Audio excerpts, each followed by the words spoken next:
Đứng lại, mau đuổi theo cho ta. Nhanh lên, chạy mau. Ông nội, cháu xin lỗi ông. Tu La Vương, cứu ta.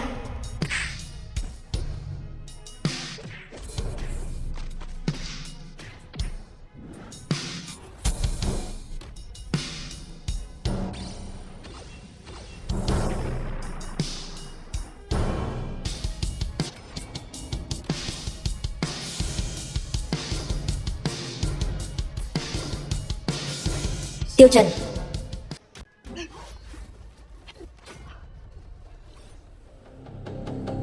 các hạ là ai? Nhìn đường lối võ đạo này Rất giống với Tu La.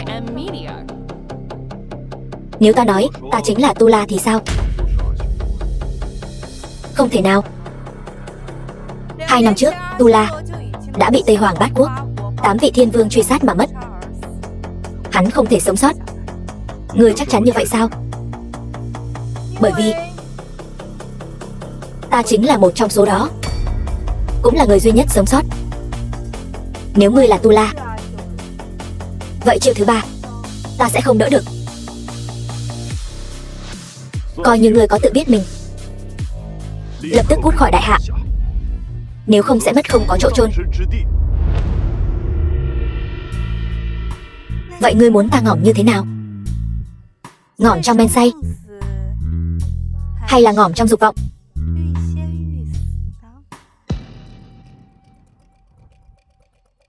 Đều không phải.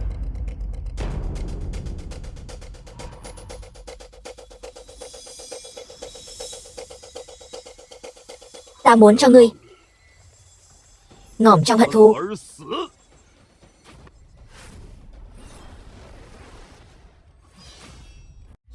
Dùng khí hóa đao. Không ngờ đại hạ quốc lại còn có cao thủ như ngươi. Nam nhân này ta càng ngày càng hứng thú. Hôm nay đến đây thôi, ngày khác tái chiến.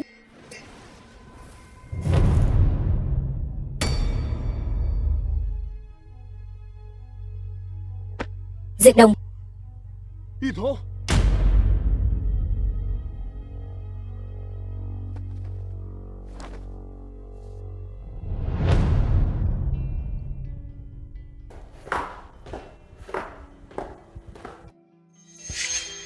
ngươi tỉnh rồi.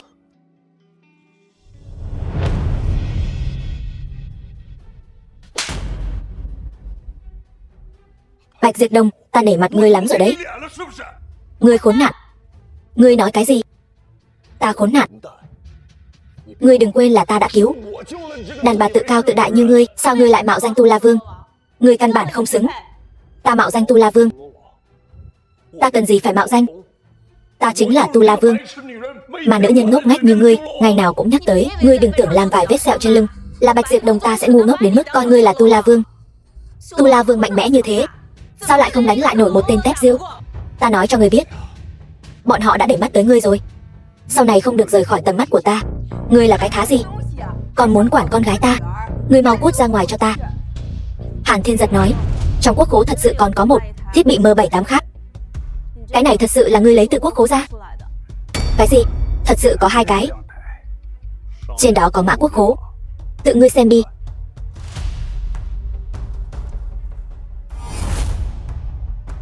Quả thật có mã số. Ngươi ăn trộm từ quốc khố.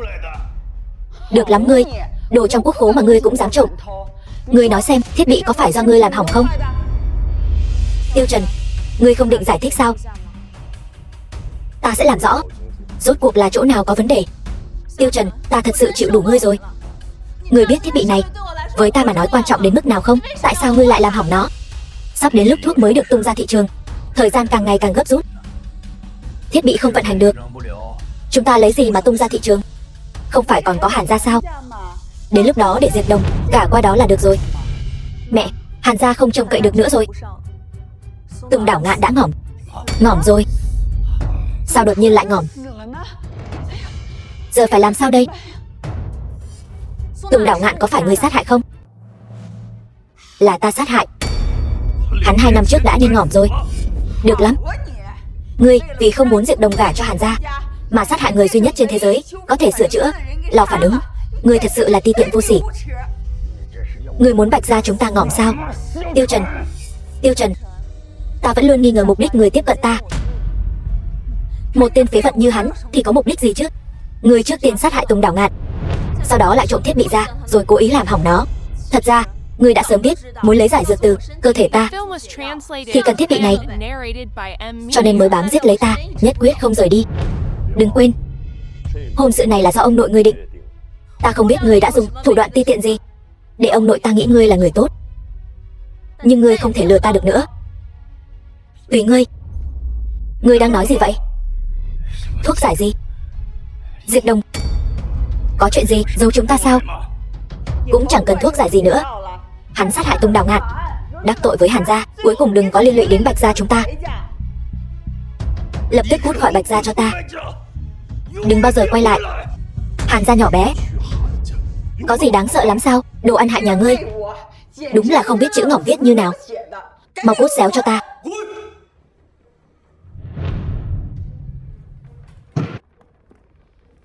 Tránh ra.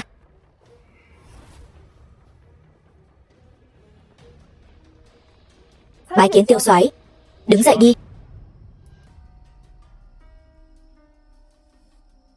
Lò phản ứng tại sao lại hỏng? Ngươi giải thích cho ta. Thuộc hạ đáng ngỏm, là thuộc hạ bảo vệ không chu toàn, lập tức sửa chữa lò phản ứng. Ngoài ra, điều tra cho ta danh sách tất cả những người đã ra vào quốc khố gần đây. Dạ. Tiêu soái, tại sao ngài không về căn cứ? Nếu Long Thủ và những người khác biết ngài còn sống, 2 năm trước ta bị 8 cường giả thiên vương cấp của Bắc Quốc vây sát, thân thể trọng thương, khiến võ đạo cảnh giới tụt xuống, đến nay vẫn chưa thể hồi phục. Thêm vào đó, Bạch lão và Trịnh lão bị hại, ta nghi ngờ nội bộ căn cứ có nội gián. Cái gì? Nội gián?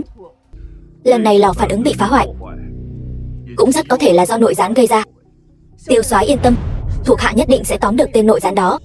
Ngươi đi đi, Bạch Diệp Đồng hiện tại là mấu chốt. Ta phải ở bên cạnh nàng, luôn bảo vệ nàng. Có việc gì ta sẽ báo cho ngươi. Dạ.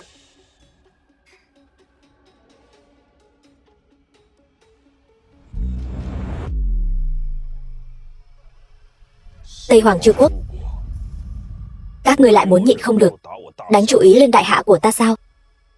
Chỉ cần có ta Tu La, các ngươi đừng hòng bước vào biên giới nước ta nửa bước.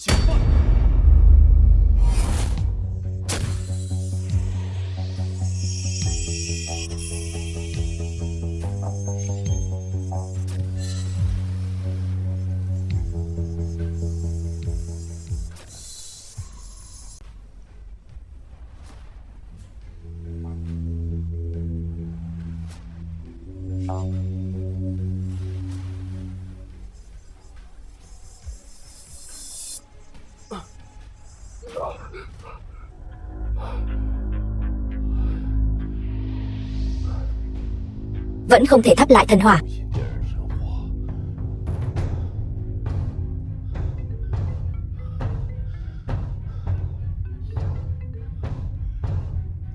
Alo, Tiêu Trần, đồ sao chổi nhà ngươi, mau đến Bạch gia.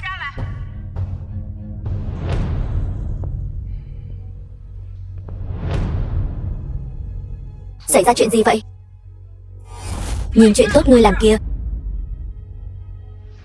Bạch gia Tiêu Trần sát hại quản sự của ta, trời khó dung tha, luận tội đáng ngỏm. Bạch thị tộc nhân cùng nhau mưu phản, một tên cũng không tha. Diệp Môn Thiếp, ngươi đã làm gì vậy hả? Chúng ta sắp bị ngươi hại ngỏm rồi. Ngươi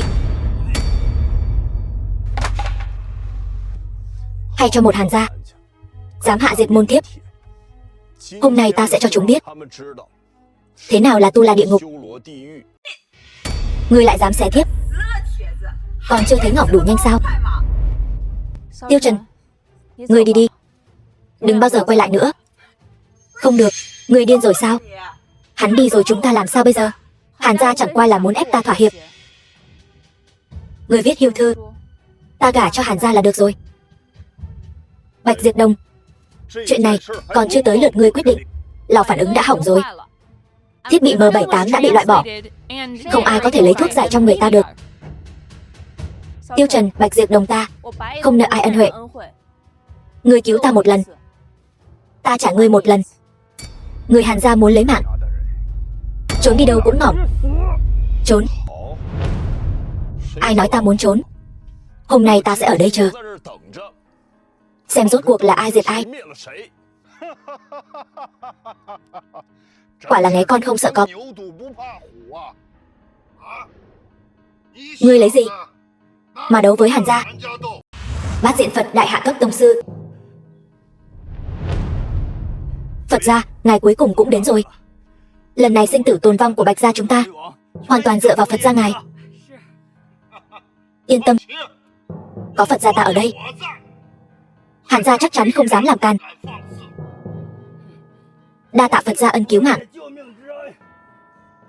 Chỉ là một cấp tông sư vẫn chưa đủ để bảo vệ Bạch gia. Làm can? Cấp tông sư chỉ đứng sau Thiên Vương, mà lão phù ta cách Thiên Vương cảnh giới chỉ còn một bước. Thiên Vương cấp cường giả của đại hạ ta một tay cũng có thể đếm được. Còn về Thiên Vương cấp của Tây Hoàng Bát Quốc, 2 năm trước đã bị Tu La Vương chém chỉ còn một. Phật gia nếu vào Thiên Vương cấp đứng đầu, bây giờ biết cái gì là cấp tông sư rồi chứ? Cấp tông sư trong mắt ta không đáng một xu.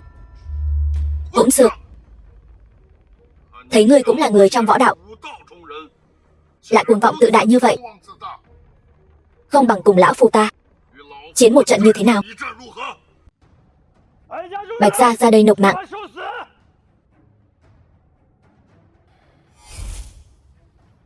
Tốt lắm, tất cả đều ở đây. Tiết kiệm cho ta phải đi tìm từng người các ngươi. Chuyện đó, Hàn thiếu, người sát hại Tùng Đảo tiên sinh là hắn. Tiêu Trần không liên quan gì đến chúng ta. Hàn gia báo thù xưa nay đều là Chu Di cửu tộc. Tiêu Trần là con rể Bạch gia các ngươi, các ngươi đều phải chôn cùng hắn. Họ Hàn, người là ta sát hại, có gì cứ nhắm vào ta mà đến. Nhưng mà chỉ với mấy con tép diêu các ngươi cũng không làm gì được ta. Ngươi nghĩ hôm nay có thể thoát khỏi lòng bàn tay ta sao nào? Ngươi nghĩ tìm được vài tên giúp đỡ là có thể thắng được ta? Ta nói rồi, chỉ với mấy con tép diêu các ngươi cũng chỉ biết chút chiến thuật, còn có thể làm gì mới mẻ hơn không? Nói khoác, ta xem lát nữa miệng ngươi còn cứng không?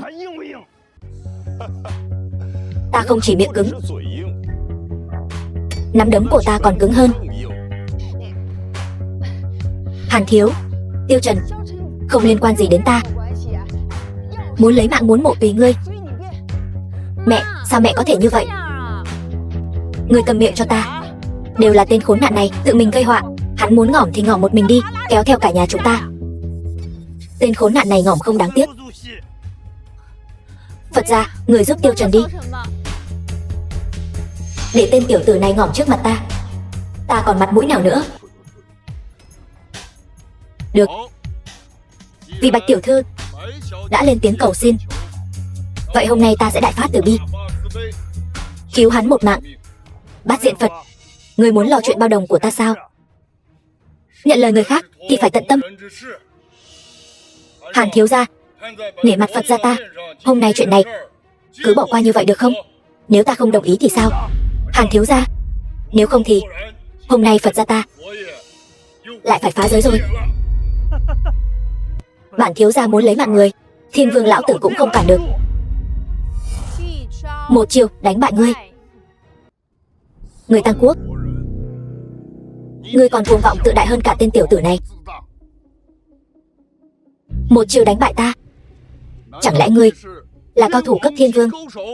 Bát diện Phật, cô ta chính là cường giả cấp Thiên Vương. Ngươi nếu muốn sống sót, tốt nhất nên đứng sang một bên. Ngươi có tư cách gì mà nói chuyện với ta như vậy? Đợi lão phu giải quyết xong nguy cơ của Bạch gia, ta sẽ dạy ngươi cách làm người. Một tên Tang Quốc lại dám khẩu suất cuồng ngôn, một chiều đánh bại ta. Vậy ta được mở mang một phen rồi. Ngươi lấy đâu ra tự tin như vậy? Một chiêu không thể đánh bại ngươi. Bản tọa sẽ làm nô lệ cho ngươi.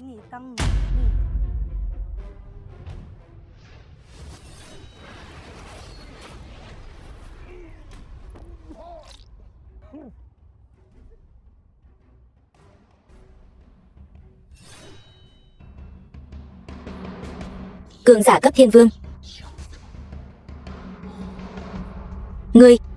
Ngươi rốt cuộc là ai? Cô ta chính là người 2 năm trước chạy thoát dưới đao của Tu La Vương, thiên vương cuối cùng của Tang Quốc, Thiên Nguyệt Ảnh.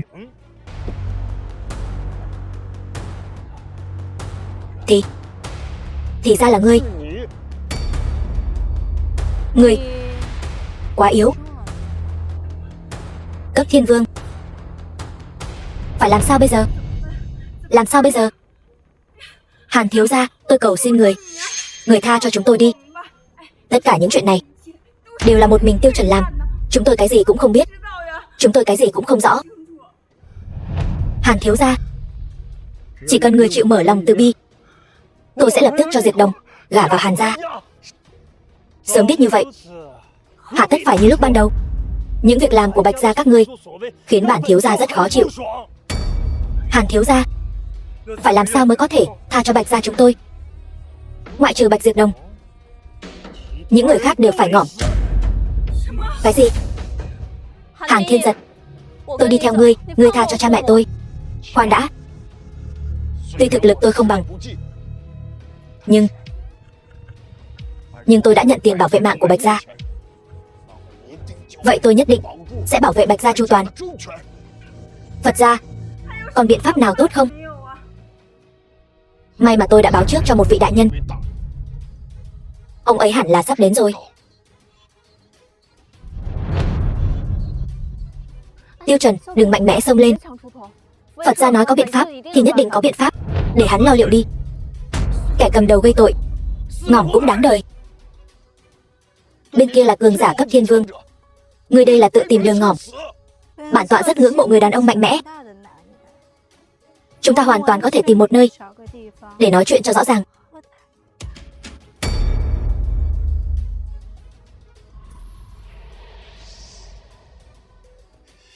Tu La, ai dám ở Bạch gia ra tay?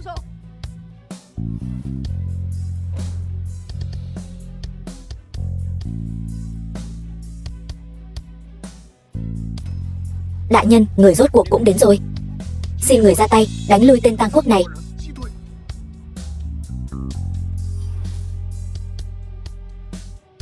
Tiêu soái cảnh giới sụt giảm, lúc này không thể ở trước mặt người ngoài bại lộ thân phận hắn, kẻo dẫn tới cao thủ vây lấy mạng. Thiên Nguyệt Ảnh, ngươi là ai? Cao thủ thiên vương cấp, một con sâu cái 2 năm trước may mắn trốn thoát khỏi lưỡi đao của Tu La. Ai cho ngươi cái gan to bằng trời, dám đến Bạch gia gây sự? Thiên Nguyệt tiểu thư, cô ta là ai vậy? Ngươi muốn thế nào? Rời khỏi Bạch gia, rời khỏi đại hạ.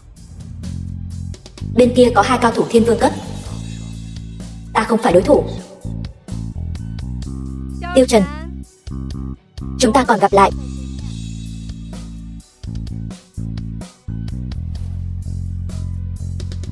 Thiên Nguyệt tiểu thư, ý cô là sao? Được, hôm nay tha cho các người một mạng. Đứng lại. Hàn gia các ngươi làm việc trái với đạo trời, cái ngỏm không còn xa nữa rồi. Quay về nói với Hàn Ngạo Thiên, chuẩn bị sẵn quan tài. Có thể khiến Thiên Nguyệt tiểu thư ê dè như vậy. Ngươi là người của Tiêu gia phải không? Tiêu Trần, ta không ngờ tên phế vật như ngươi lại có thể tìm được người giúp đỡ từ Tiêu gia. Tốt, ta sẽ ở Hàn gia chờ ngươi diệt môn. Tiêu đại thiếu gia, ăn nói sắc sược muốn ngỏm.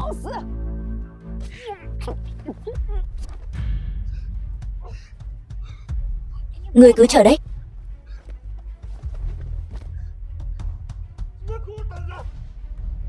Vì nguy cơ của Bạch gia đã được giải trừ, vậy lão phu cũng xin cáo từ.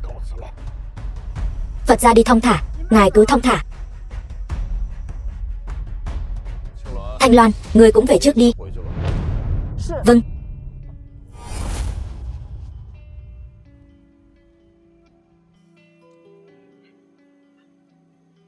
Không sao rồi. Nếu Hàn gia còn dám đến Bạch gia gây rối, thì ai cũng không bảo vệ được chúng. Ta xem ai bảo vệ được ngươi. Mẹ làm gì vậy? Tiêu Trần vừa mới cứu cả nhà chúng ta. Mẹ làm vậy là sao? Cứu cái con khỉ. Con vừa rồi không nghe Hàn thiếu gia nói sao? Con nhỏ đó là người của Tiêu gia. Nó là một tên bị Tiêu gia vứt bỏ, vậy mà còn dám mượn oai của Tiêu gia. Nó có 100 cái mạng cũng không đủ ngỏng. Ngươi không thể nói lý.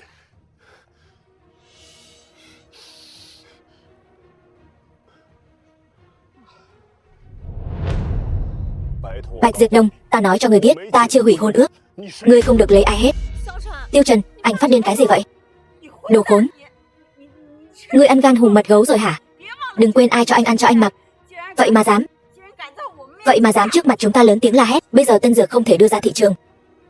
Bạch gia chúng ta cũng sắp tiêu rồi. Người bám lấy Diệp Đông cũng chẳng leo được cao đâu. Mau chóng tìm chỗ dựa khác đi. Tôi nói lại lần nữa, Bạch Diệp Đông không được gả cho ai cả. Nếu dám trái ý tôi cũng diệt luôn cả Bạch gia các người.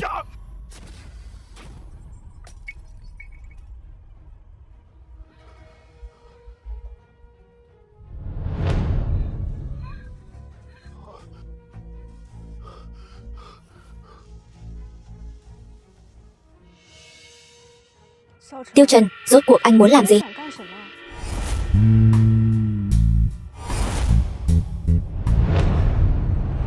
Lần này không diệt được Bạch gia.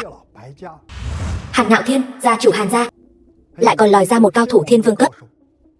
Mọi chuyện trở nên hơi rắc rối rồi.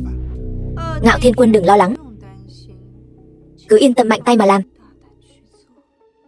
Ba, người đàn bà đó là người của Tiêu gia. Tiêu Trần cũng không biết dùng thủ đoạn gì, vậy mà còn có thể mượn oai của Tiêu gia. Vậy thì lôi cả Tiêu gia xuống nước. Xem tên bị vứt bỏ đó, trước mặt người Tiêu gia còn mượn oai kiểu gì? Hiểu rồi, ta đã nghĩ ra cách đối phó với hắn. Ta không quan tâm các ngươi dùng cách nào. Cái thiết bị đó và con đàn bà kia nhất định phải đoạt cho bằng được. Thiên Nguyệt tiểu thư cứ yên tâm, chúng tôi đã phái người đối với lò phản ứng trong quốc khố động tay động chân rồi. Chỉ cần không sửa được lò phản ứng, mọi thứ đều nằm trong tầm kiểm soát. Đợi ta thắp sáng thánh hỏa, trở thành cường giả thần cấp, nhất định sẽ giúp Hàn gia các ngươi leo lên ngôi vị long thủ.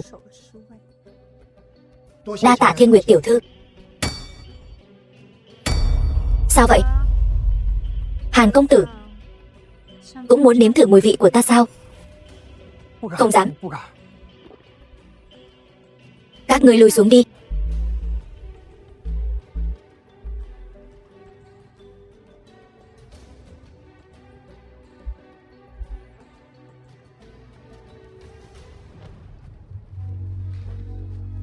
Ta đã bảo ngươi đừng chọc vào con đàn bà đó rồi mà.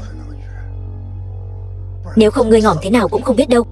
Vâng cha, đi thôi.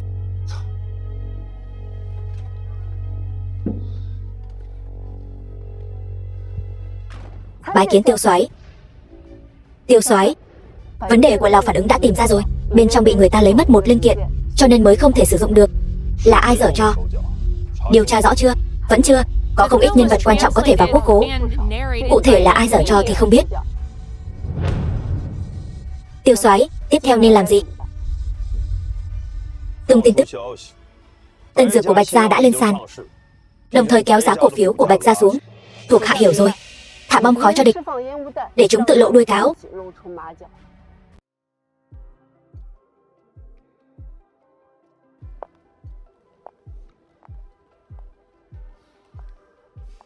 Hội giao lưu kỹ thuật chữa trị.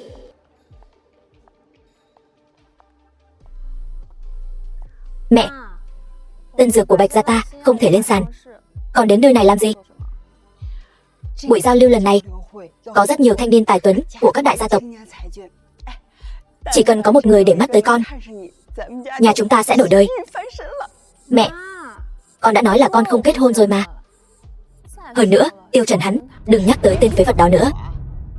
Hắn chỉ là một kẻ bị Tiêu gia vứt bỏ, còn muốn mượn thế lực của Tiêu gia. Hắn đúng là muốn ngỏng. Tôi nghĩ chuyện không đơn giản như vậy.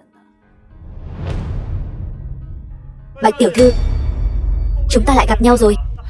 Hàn công tử, ngươi muốn làm gì? Hôm nay người đông lắm, ngươi ngàn vạn lần đừng làm loạn. Bạch phu nhân hiểu lầm rồi. Những chuyện trước kia đều là do Tiêu Trần gây ra. Oan có đầu nợ có chủ, kẻ đáng ngỏm chỉ có Tiêu Trần thôi. Đúng, Hàn công tử nói đúng. Tất cả đều là do một mình Tiêu Trần làm, không liên quan gì đến nhà chúng tôi cả. Hàn công tử thật anh minh đại độ, dám làm dám chịu. Còn ngây ra đó làm gì? Mau chào Hàn công tử đi. Hàn công tử, thiết bị của quốc khố đã hỏng rồi. Ta khuyên ngươi đừng phí thời gian với ta nữa. Ngươi, Bạch tiểu thư, ta là loại người đeo bám dai dẳng sao? Nếu Bạch tiểu thư thật sự không thích ta, ta cũng sẽ không đeo bám Bạch tiểu thư nữa. Nào, xin giới thiệu với mọi người. Vị này là Tiêu Tử Phương Tiêu công tử. Tiêu Tử Phương, thiếu gia Tiêu gia, người thừa kế tương lai của Tiêu gia.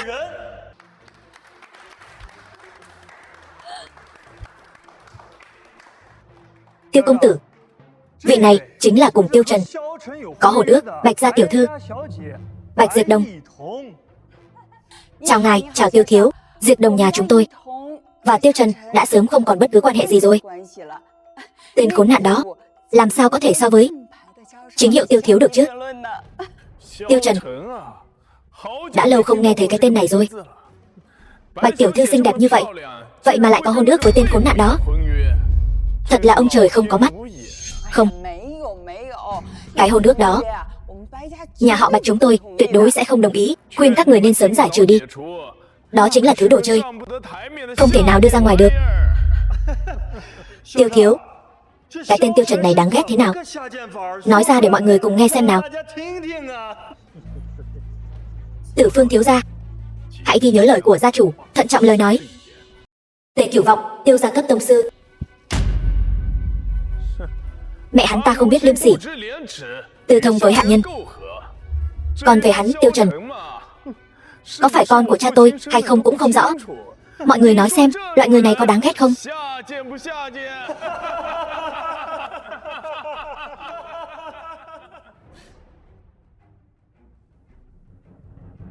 Cái tên khốn nạn đáng ghét này hại tôi và Diệp Đồng mất mặt như vậy. Tiêu thiếu, ngài nói vậy. Chẳng phải là 8 năm trước Tiêu gia phu nhân nghe nói tư thông với người làm vườn, bị Tiêu gia chủ bắt quả tang tại trận, còn ngỏm cũng không chịu nhận, cứ một mực nói mình bị người ta vu oan. Chuyện như vậy làm sao có thể thừa nhận chứ? Cuối cùng vẫn là Tiêu gia chủ niệm tình xưa, cũng không đánh ngỏm người ta, chỉ là đuổi họ ra khỏi Tiêu gia mà thôi. Kết quả là người đàn bà đó cuối cùng vẫn nghĩ không thông, đâm đầu ngòm ở cổng lớn. Thật là xui xẻo, thật là xui xẻo mà. Mẹ, đừng nói lung tung nữa. Tôi nói lung tung cái gì? Mẹ Tiêu Trần ngoại tình làm Tiêu gia mất mặt, thật là quá mất mặt. Tiêu Trần giống hệt tính mẹ hắn, thảo nào lại mặt dày như vậy. Tiêu thiếu, ông nội nhà chúng tôi chính là giáo sư sinh vật cấp quốc gia. Diệp Đồng vẫn luôn theo ông nội học. Gia giáo nhà chúng tôi rất tốt, chưa bao giờ xảy ra chuyện như vậy. Bạch tiểu thư, cô gả cho Tiêu Trần chi bằng gả cho tôi. Tôi từ nhỏ đến lớn đều thích cướp đồ của hắn ta. Tiêu thiếu đừng vội, chuyện này chúng ta phải từ từ. Hơn nữa, Diệp Đồng nhà chúng tôi từ nhỏ đến lớn chưa từng yêu đương, cô ấy sẽ ngại ngùng đấy. Tôi thì không ngại từ từ, chỉ sợ giá cổ phiếu nhà họ Bạch không chờ được. Bạch phu nhân, thuốc mới của Bạch gia không thể lên thị trường. Tin tức này vừa ra, e rằng giá cổ phiếu của Bạch gia sẽ rất thảm. Bạch tiểu thư, vì một tên khốn nạn nhà họ Tiêu mà từ bỏ chính hiệu đại thiếu gia nhà họ Tiêu, đáng sao? Tiêu thiếu, ngươi thật sự có thể giúp Bạch gia chúng tôi sao? Đương nhiên, thao túng giá cổ phiếu là sở trường của Tiêu gia chúng ta. Diệp Đông, hay là con cứ đồng ý trước đi. Cứ tiếp tục thế này thì nhà chúng ta tiêu đời mất. Diệp Đông, con muốn giống ông nội con tàn nhẫn như vậy sao? Ông nội con năm đó hoàn toàn có năng lực để cho nhà chúng ta đạt đến đỉnh cao, lại không lo quản lý sản nghiệp gia tộc, cứ khăng khăng làm cái nghiên cứu gì đó, hại chúng ta bây giờ phải khúm núm đi khắp nơi cầu xin người khác. Con nhẫn tâm hủy hoại cả nhà chúng ta sao? Con đã nói là con sẽ không lấy bất cứ ai. Sao tôi lại sinh ra một đứa con gái bất hiếu như con chứ? Bạch phu nhân, sao bà lại đánh vị hôn thê của tôi? Có đau không? Đừng đụng vào tôi. Thân phận đại thiếu gia của hắn là của tôi, hào quang trên người hắn là của tôi, vị hôn thê của hắn đương nhiên cũng là của tôi. Tiêu thiếu gia, buông tay. Người buông tay ra, buông tay. Thiếu gia, sao ngươi lại tới đây? Ngươi quên lời ta đã nói rồi sao? Tiêu Trần, tên nhóc bị gia tộc trục xuất, ăn bám mà cũng phanh pháo vậy sao? Ngươi dám nói thêm một câu nữa, ta sẽ đánh nát miệng ngươi. Tôi nói sai chỗ nào? Mẹ ngươi ngoại tình, ngươi chính là đồ ăn bám.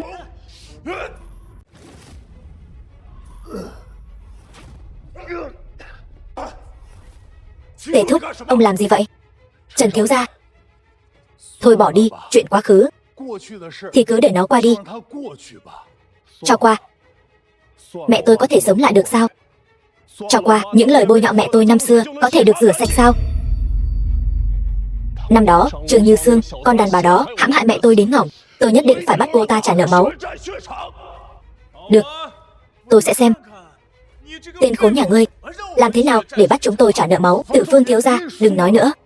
Trần thiếu gia thật sự sẽ đánh ngỏng ngài đó. Tề thúc, dạy dỗ hắn cho ta. Tôi không phải đối thủ của Trần thiếu gia. Tề thúc, ông luyện mấy chục năm rồi, đã là cao thủ tông sư rồi, chẳng lẽ lại không trị được tên khốn này sao? Trần thiếu gia còn mạnh hơn tôi. Lão nhân gia, ông vẫn còn luyến tiếc tình xưa sao? Đừng quên ông là nô bộc của Tiêu gia, ta mới là chủ nhân của ông. Làm cẩu thì phải nghe lời chủ nhân. Phế hắn cho ta. Tiêu Tử Phương, hôm nay ta sẽ phế người trước.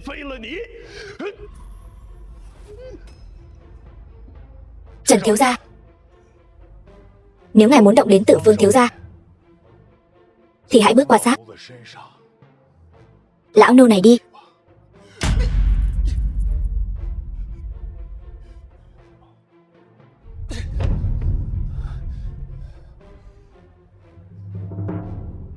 Được Tiêu Tử Phương, hôm nay ta sẽ tha cho ngươi một mạng. Nhưng ngươi hãy nhớ kỹ cho ta, ngươi và con đàn bà Trương Như Sương kia sớm muộn gì cũng sẽ ngỏm trong tay ta. Còn cả Tiêu Đình Sơn nữa, ta sẽ không tha cho bất kỳ ai. Tốt lắm, tôi sẽ xem ai không tha cho ai. Ngươi chẳng phải đang ăn bám nhà họ Bạch sao? Ta sẽ khiến ngươi ngay cả cơm hầm cũng không ăn nổi. Thiếu gia Tiêu, ngài muốn làm gì? Ta đã đem chuyện tân dược không thể lên thị trường của nhà họ Bạch các ngươi nói ra ngoài rồi. Các ngươi cứ chuẩn bị ra đường ăn xin đi. Đừng mà, tất cả chuyện này đều là do Tiêu Trần gây ra, không liên quan gì đến chúng tôi cả. Ngươi không thể làm như vậy được. Tiêu Trần từng mượn uy thế nhà họ Tiêu để giúp nhà họ Bạch giải vây. Sao lại nói không liên quan? Cái gì, cái thứ con rơi ấy cũng dám mượn uy thế nhà họ Tiêu? Tất cả đều là một mình Tiêu Trần làm. Chúng tôi hoàn toàn không hay biết. Uy thế nhà họ Tiêu há có thể tùy tiện mượn. Mượn rồi thì phải trả giá. Hôm nay chính là lúc nhà họ Bạch các ngươi và Tiêu Trần phải trả giá. Cổ phiếu nhà họ Bạch rớt giá rồi, từ hơn 400 điểm rớt xuống còn hơn 200 điểm. Vẫn đang rớt, sắp rớt xuống dưới 100 rồi. Xem ra nhà họ Bạch thật sự sắp phải đi ăn xin rồi. Mẹ sao vậy? Bây giờ các ngươi quỳ xuống cầu xin ta, ta có lẽ sẽ tha cho các ngươi. Tôi cầu xin ngài, xin hãy tha cho chúng tôi một con đường sống. Ngươi muốn ta làm gì? Đều được. Mẹ làm gì vậy? Mau đứng lên. Còn ngươi tẩu của ta, ta muốn ngươi bây giờ quỳ xuống, bò lại cầu xin ta. Ngươi nằm mơ. Đồ bất hiếu. Nhất định phải nhìn thấy ta và ba ngươi ra đường ngủ sao? Nhà họ Bạch sẽ không phá sản. Ta nói rồi.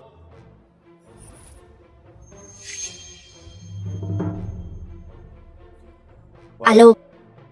Kéo cổ phiếu nhà họ Bạch lên cho ta. Ngươi cầm miệng cho ta. Nếu không phải tại ngươi, nhà họ Bạch chúng ta bây giờ cũng sẽ không ra nông nỗi này. Giá cổ phiếu nhà họ Bạch sẽ nhanh chóng tăng lên. Giả vờ cũng giống thật đấy. Ta muốn xem ngươi làm thế nào để nhà họ Bạch sinh tồn trong hoàn cảnh tuyệt vọng. Tiêu Tử Phương, ngươi tưởng mình dựa vào bối cảnh nhà họ Tiêu là có thể một tay che trời sao? Ta nói cho ngươi biết, nhà họ Tiêu trong mắt ta chẳng khác gì chó gà. Ta chính là một tay che trời. Ngươi trong mắt ta chỉ là một con cún mất chủ. Cổ phiếu nhà họ Bạch sắp sửa rớt xuống đáy rồi. Tẩu, muốn cứu nhà họ Bạch, ngươi còn cơ hội cuối cùng. Bây giờ quỳ xuống, bò lại cầu xin ta. Quỳ xuống. Mẹ con không muốn. Được. Ngươi quỳ xuống đi. Con không muốn. Ngươi không quỳ xuống thì mọi người biết làm sao. Con không muốn. Đúng. Bây giờ bỏ lại đây. Bỏ lại cầu xin ta. Ta sẽ tha cho nhà họ Bạch. Xem người ta như đồ chơi tiêu khiển tùy ý. Ngươi sắp ngỏm rồi. Ngươi câm miệng. Tiêu Trần, đây là chuyện nhà chúng tôi, ngươi đừng xen vào. Thân là mẹ lại để con gái mình làm chuyện đáng ghét như vậy. Ngươi thật không xứng làm người. Diệt Đồng. Được rồi, giờ nữ chính cũng chạy mất rồi. Vở kịch này cũng chẳng còn gì để xem nữa. Bạch gia cũng đến lúc phá sản rồi. Chuyện gì thế này? Cổ phiếu Bạch gia bắt đầu tăng giá rồi. Phải, tăng vọt lên 200 điểm trong nháy mắt. Không, 300 điểm rồi. Sắp vượt 400 rồi. Tăng nhanh quá vậy. Nhanh mua vào đi.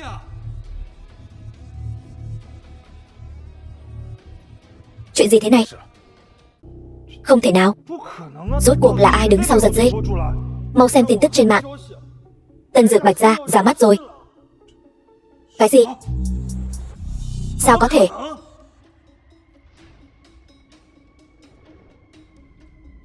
Thiết bị M78 rõ ràng không thể hoạt động. Bạch gia này sao có thể nghiên cứu ra tân dược được? Bạch phu nhân, chúc mừng. Không ngờ mọi người lại lén lút nghiên cứu tân dược, chờ đợi thời cơ để gây chấn động, khiến mọi người vừa rồi lo lắng vô ích cho Bạch gia thật là hú hồn. Đúng vậy, giới y dược đế đô nếu thiếu Bạch gia thì chẳng khác nào như sao khuyết nguyệt, ảm đạm vô quang. Đúng vậy, chuyện này là sao? Lẽ nào thật sự là Tiêu Trần làm? Không thể nào. Hắn chỉ là một tên ăn hại, sao có thể làm được những điều này? Nhất định là Lão Bạch. Là Lão Bạch đã làm gì đó.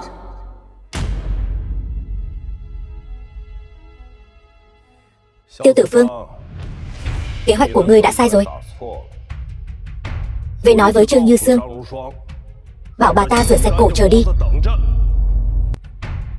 Trần thiếu gia dừng bước. Ngươi còn chuyện gì? Gia chủ bệnh rồi, mong được gặp Trần thiếu gia. Ngươi cầm miệng cho ta.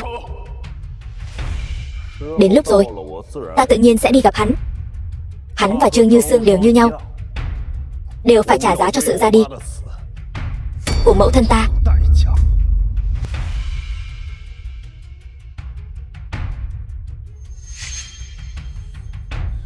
Tiêu Trần, ta nhất định phải lấy mạng ngươi.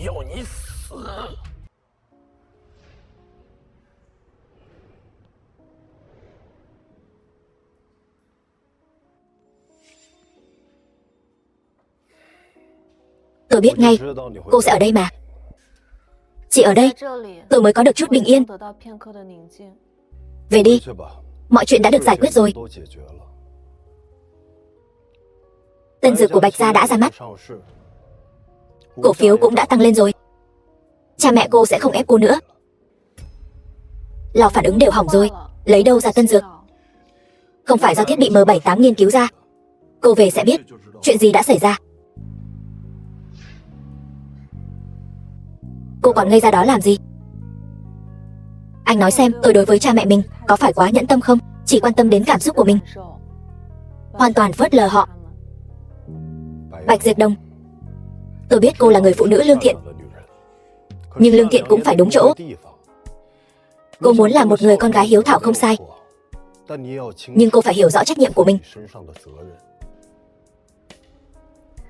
Tôi càng ngày càng cảm nhận được lý do ông nội sắp xếp cuộc hôn nhân này. Ông nội tôi đã bảo anh bảo vệ tôi phải không? Xem ra cô cũng không quá ngu ngốc. Vậy rốt cuộc thân phận thực sự của ngươi là gì? Đừng có nói là Tu La Vương nữa, ta thật sự sẽ nổi giận đấy. Ngươi đúng là ngu không thể cứu chữa.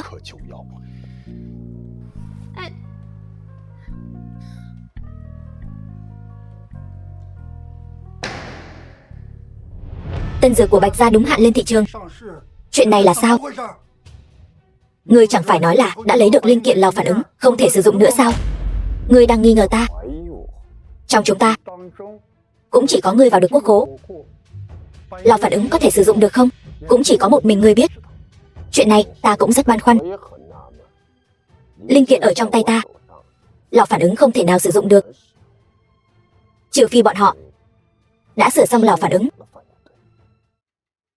Chuyện này mau chóng điều tra rõ ràng, cho ta một lời giải thích. Nếu có người thật sự có thể sửa được lò phản ứng, phải tiêu diệt hắn. Ta biết phải làm thế nào. Lần này không thể diệt được Bạch Gia. Bạch Diệp Đông, nữ nhân đó chính là một mối đe dọa. Cô ta cũng khiến kế hoạch của chúng ta không thể thi triển. Vì sao không trực tiếp lấy mạng cô ta? Uống thuốc độc trước, phải ngậm giải dược trước. Mà giải dược ở trên người nữ nhân đó. Trước khi lấy được giải dược, nữ nhân đó không thể ngỏm. Chuyện tân dược của Bạch Gia chắc chắn có gì đó mờ ám. Ta sẽ điều tra rõ ràng. Để tránh đêm dài lắm mộng, ta đề nghị ngươi trước tiên hãy mang lò phản ứng đến cho ta. Ta lấy lò phản ứng sẽ bị bại lộ. Ta không phải ép ngươi, mà là đề nghị. Còn về việc lựa chọn để làm thế nào, Tự mình cân nhắc.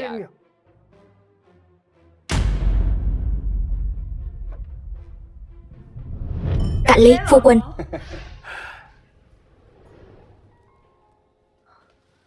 Cha, mẹ, Diệp Đông, nào. Bạch Gia thật sự có tân dược lên thị trường, may nhờ có Côn Bằng tập đoàn. Thật sự là tuyết giữa mùa hè. Thật sự có Côn Bằng tập đoàn, có bối cảnh hoàng thất này sao? Tân dược là Côn Bằng tập đoàn đưa cho chúng ta, không thu bất kỳ chi phí nào. Thật sự là đã giúp chúng ta một việc lớn. Đúng vậy. Chẳng lẽ là Tiêu Trần mời Côn Bằng tập đoàn giúp đỡ sao? Hắn rốt cuộc là thân phận gì? Tiêu Trần gì chứ? Hắn chỉ là đứa con bị vứt bỏ của Tiêu gia, có thể có thân phận gì chứ? Hôm nay ở hội nghị giao lưu khiến chúng ta mất hết mặt mũi. Ta đang muốn tìm hắn tính sổ đây. Hắn đâu? Hắn nói còn có việc phải làm nên không đến. Không đến thì tốt, sau này cũng đừng đến nữa. Ta nhìn thấy hắn là ta lại tức giận. Mẹ, Tiêu Trần nói với con là hắn mời Thanh Long vực chủ ra tay giúp đỡ.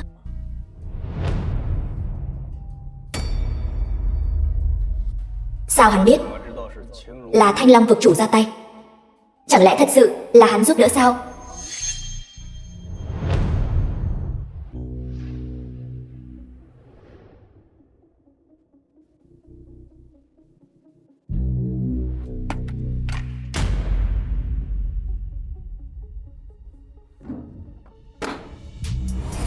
Huyền Vũ vực chủ,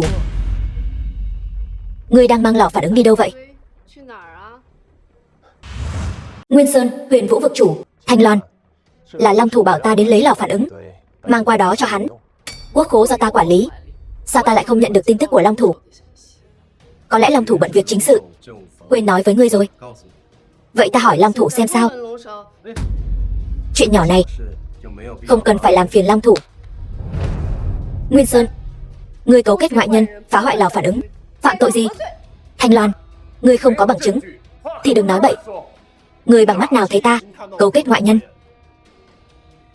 Ta nói ngươi cấu kết ngoại nhân, ngươi chính là cấu kết ngoại nhân. Bái kiến Tiêu soái. Tiêu soái, ngươi chưa ngỏm. Sao? Rất bất ngờ sao? Không. Tiêu soái, ngươi còn sống, thuộc hạ trong lòng này mừng rỡ biết bao nhiêu. Vậy sao? Nhưng ta thấy ngươi chẳng có vẻ gì là mừng rỡ cả. Tiêu soái, kế của ngươi quả nhiên hữu hiệu, hắn quả nhiên lộ ra sơ hở. Tiêu soái, đây là chuyện gì? Nguyên Sơn, ngươi cấu kết ngoại nhân, ăn cây táo rào cây sung. Ngươi có biết tội không? Tiêu soái, sao ta lại cấu kết với ngoại nhân được? Ngươi đừng nghe lời Thanh Loan nói một phía. Vậy ta hỏi ngươi, lò phản ứng vì sao không hoạt động được? Cái này ta cũng không biết nguyên nhân gì. Bên trong thiếu linh kiện, là ngươi ngấm ngầm giở trò. Thanh Loan, ngươi đừng ngậm máu phun người. Tiêu soái, ngươi có thể vào quốc khố có hơn 10 người. Tại sao nhất định là ta giở trò? Nếu không phải ngươi giở trò, bây giờ tại sao lại đến trộm lò phản ứng? Là Long Thủ. Long Thủ. Vậy có cần bây giờ ta hỏi Long Thủ không? Ngươi và thế lực sau lưng ngươi, vì không muốn Bạch Gia sử dụng thiết bị M78, liền ngấm ngầm phái người phá hoại lò phản ứng của Bạch Gia. Để chắc chắn, ngươi còn lấy linh kiện từ lò phản ứng trong quốc khố, muốn đẩy Bạch Gia vào chỗ ngỏm, có phải hay không? Không, tuyệt đối không có. Tiêu soái bảo ta tung tin thuốc mới của Bạch Gia ra mắt, và để Huyền Dương hỗ trợ thuốc mới, khiến kế hoạch của các ngươi thất bại. Các ngươi không khỏi nghi ngờ lò phản ứng trong quốc khố đã được sửa chữa chưa? Nhất định sẽ đến xem. Chiêu dẫn rắn ra khỏi hang, rình mồi của ta. Ngươi có hài lòng không? Đã bị bại lộ rồi. Vậy thì không còn gì để nói. Đúng vậy, tất cả đều do ta làm. Các ngươi có thể làm gì ta? Giao ra lò phản ứng và linh kiện, bản soái niệm tình xưa còn có thể xử nhẹ cho ngươi. Tiêu Trần, đừng tưởng ta không nhìn ra. Cảnh giới của ngươi tụt xuống đã không khác gì ta. Cho dù ngươi liên thủ với Thanh Loan, hôm nay cũng chưa chắc có thể giữ ta lại. Ngươi cũng tự tin lắm. Được rồi, bản soái sẽ cho ngươi một cơ hội.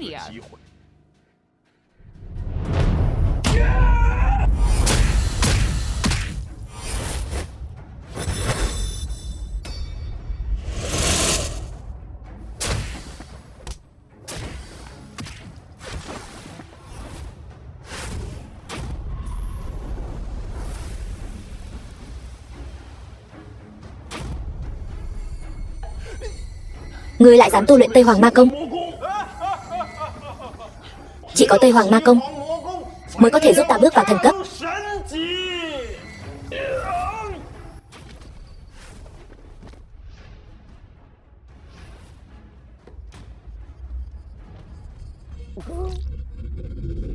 Không ngờ ngươi lại đến bước đường này. Những chuyện ngươi không ngờ tới còn nhiều lắm. Linh kiện của lò phản ứng ở đâu? Ta giấu ở một nơi không ai biết. Tại sao ngươi lại phản bội? Ta chẳng qua cũng muốn giống như ngươi, phong vương bái tước. Cần ngươi bán đứng lợi ích quốc gia sao? Đại hạ lập quốc 300 năm, chỉ có mình ngươi là dị tính vương.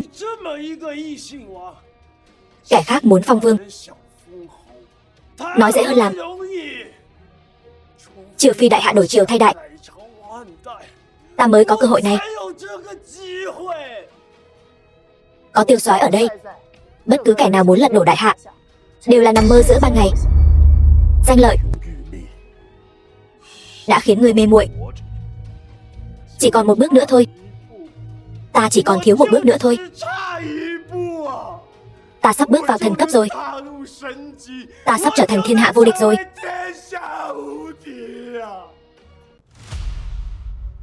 Nguyên Sơn ơi Nguyên Sơn, căn cốt ngươi kỳ tuyệt, như quần sơn bão nguyệt. Ta vốn rất coi trọng ngươi. Ta nghĩ trong 4 người các ngươi, ngươi là người có cơ hội lớn nhất bước vào thần cấp.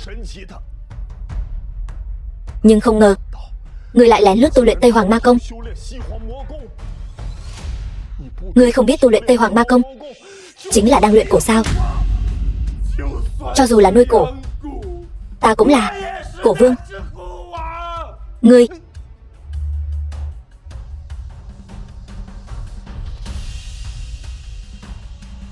bắt hắn lại, dẫn hắn đi. Dạ. Bái kiến Tiêu soái. Tìm được linh kiện chưa? Thuộc hạ vô năng. Nguyên Sơn đã bị người ta cứu đi rồi. Cái gì? Tiếp theo phải làm sao? Truy đuổi. Bắt buộc phải tìm lại linh kiện bị mất. Dạ.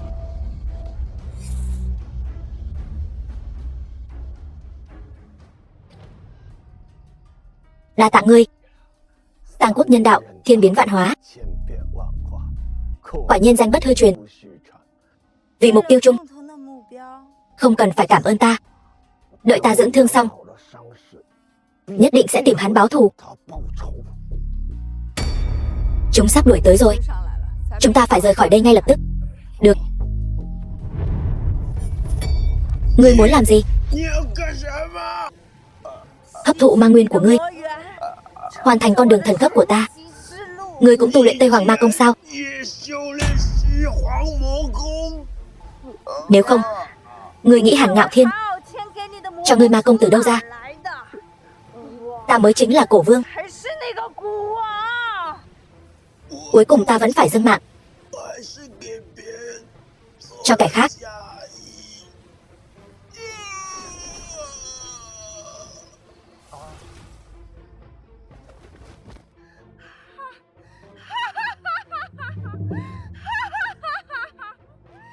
Thần cấp trong tay, thiên hạ vô địch.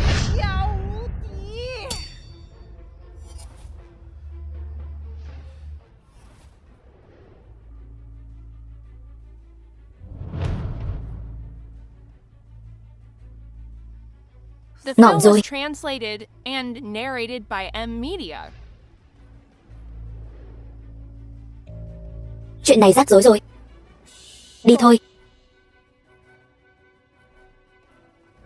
Cái gì? Nguyên Sơn ngỏm rồi. Thân phận của hắn đã bại lộ.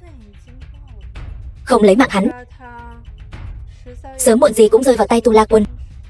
Nhưng ta vẫn chưa lấy được lò phản ứng. Sớm muộn gì cũng lấy được. Ta đã bảo hắn lấy linh kiện của lò phản ứng. Bây giờ linh kiện đó ở đâu? Chẳng ai biết cả. Đồ khốn. Sao giờ mới nói?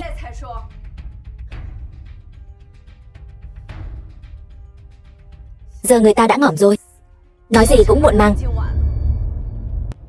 Chỉ có thể trông chờ vào bọn họ có thể sửa chữa lò phản ứng. Xem ra bây giờ kế hoạch phải trì hoãn vô thời hạn. Không sao, ta sắp vô địch thiên hạ.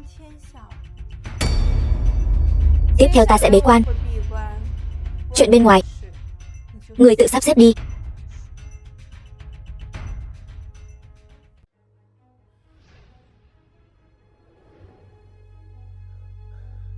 Mẹ, con nhất định phải bắt Tiêu Trần quỳ trước mặt con, van xin con như cún. Trường Như Sương, mẹ Tiêu Tử Phương, dạo này ngươi không thể an phận chút nào sao? Đừng có gây chuyện ở bên ngoài, ta chính là thấy chướng mắt. Cái bộ dạng ghê tởm đó, một tên bị đuổi ra khỏi nhà, còn dám ở trước mặt ta giả vờ ra vẻ ta đây. Ta nhất định phải ngủ với vị hôn thê của hắn. Bây giờ là thời kỳ đặc biệt, người tốt nhất đừng nên chọc vào tên tiểu tử thối đó. Còn mặc kệ, con nhất định phải bắt Tiêu Trần quỳ trước mặt con. Con nhất định phải chà đạp tất cả tôn nghiêm của hắn. Con trai, con nghe lời. Cố gắng qua giai đoạn này. Chờ lão già vô dụng đó ngỏm đi. Cả Tiêu gia đều là của con. Đến lúc đó, con còn không phải muốn làm gì thì làm sao. Bây giờ, con phải giả vờ ngoan ngoãn, phải thuận lợi lấy được tài sản mới được. Nếu bây giờ con đi chọc vào tên tiểu tử thối đó, nhỡ đâu lão già sắp ngỏm của con nhớ đến hắn, gọi hắn quay lại thì sao? Lúc trước nên lấy mạng hắn luôn đi. Làm việc lớn không câu nệ tiểu tiết. Nhịn xuống cơn giận này đã. Khi con làm gia chủ Tiêu gia rồi, xử lý hắn chẳng phải dễ như trở bàn tay sao? Không được. Ta không thể cứ bỏ qua như vậy. Cho dù không xử lý được hắn, ta cũng không thể để hắn yên ổn. Ngươi lại muốn làm gì nữa? Ta cảnh cáo ngươi, cậu của ngươi sắp được thăng chức phụ tôn rồi. Bây giờ nếu ngươi gây ra chuyện gì, đừng trách ta xử lý ngươi. Cậu không phải đang làm việc ở tập đoàn Côn Bằng sao? Sao đột nhiên lại thăng quan? Cậu của ngươi đã là một việc lớn, được Long Thủ và Thanh Long vực chủ để mắt tới, thăng chức rồi.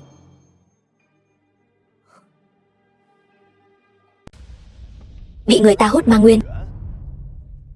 Xem ra đại hạ vẫn còn người tu luyện ma công. Sẽ là ai đây? Người này thực lực chắc chắn không yếu, lần này bị hút mất ma nguyên của Nguyên Sơn, e rằng sắp đạt đến thần cấp rồi. Ta bây giờ vẫn chưa thể thiêu đốt lại thần hỏa. Xem ra chuyện này càng ngày càng cấp bách. Đều tại thuộc hạ vô năng, để Nguyên Sơn chạy thoát khỏi tay. Ngươi không cần tự trách. Bây giờ việc cấp bách là tìm được linh kiện của lò phản ứng. Thuộc hạ đã phái người đi tìm kiếm ở tất cả những nơi Nguyên Sơn có thể giấu đồ vật. Nhất định phải tìm được linh kiện của lò phản ứng, nếu không thiết bị M78 sẽ không thể hoạt động. Tiêu soái, bây giờ phải nghĩ cách để ngài thắp lại thần hỏa. Việc này không thể nóng vội. Nếu dùng cách thức nhổ mạ giúp cây mọc nhanh, cũng chẳng khác gì tu luyện Tây Hoàng Ma Công. Cuối cùng cũng chỉ là một vị thần giả mà thôi. Hiện tại Bạch Diệp Đồng đã bị bọn họ để mắt tới, ta phải luôn bảo vệ cô ấy. Không ngờ chuyện lần trước lại là Tiêu thiếu gia bày ra cho chúng ta một trò đùa. Nếu không làm vậy thì làm sao để Bạch gia thấy được thực lực và thành ý của Tiêu gia chúng ta chứ? Đúng vậy, đế đô Tiêu gia danh tiếng lừng lẫy, ai mà không biết chứ. Nói đi cũng phải nói lại, Tiêu thiếu gia, chuyện lần trước làm tôi sợ khiếp.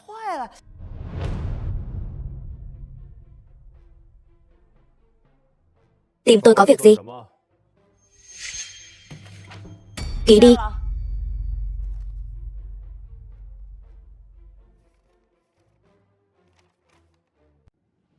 Giấy hủy hôn, cậu mau ký cho tôi đi.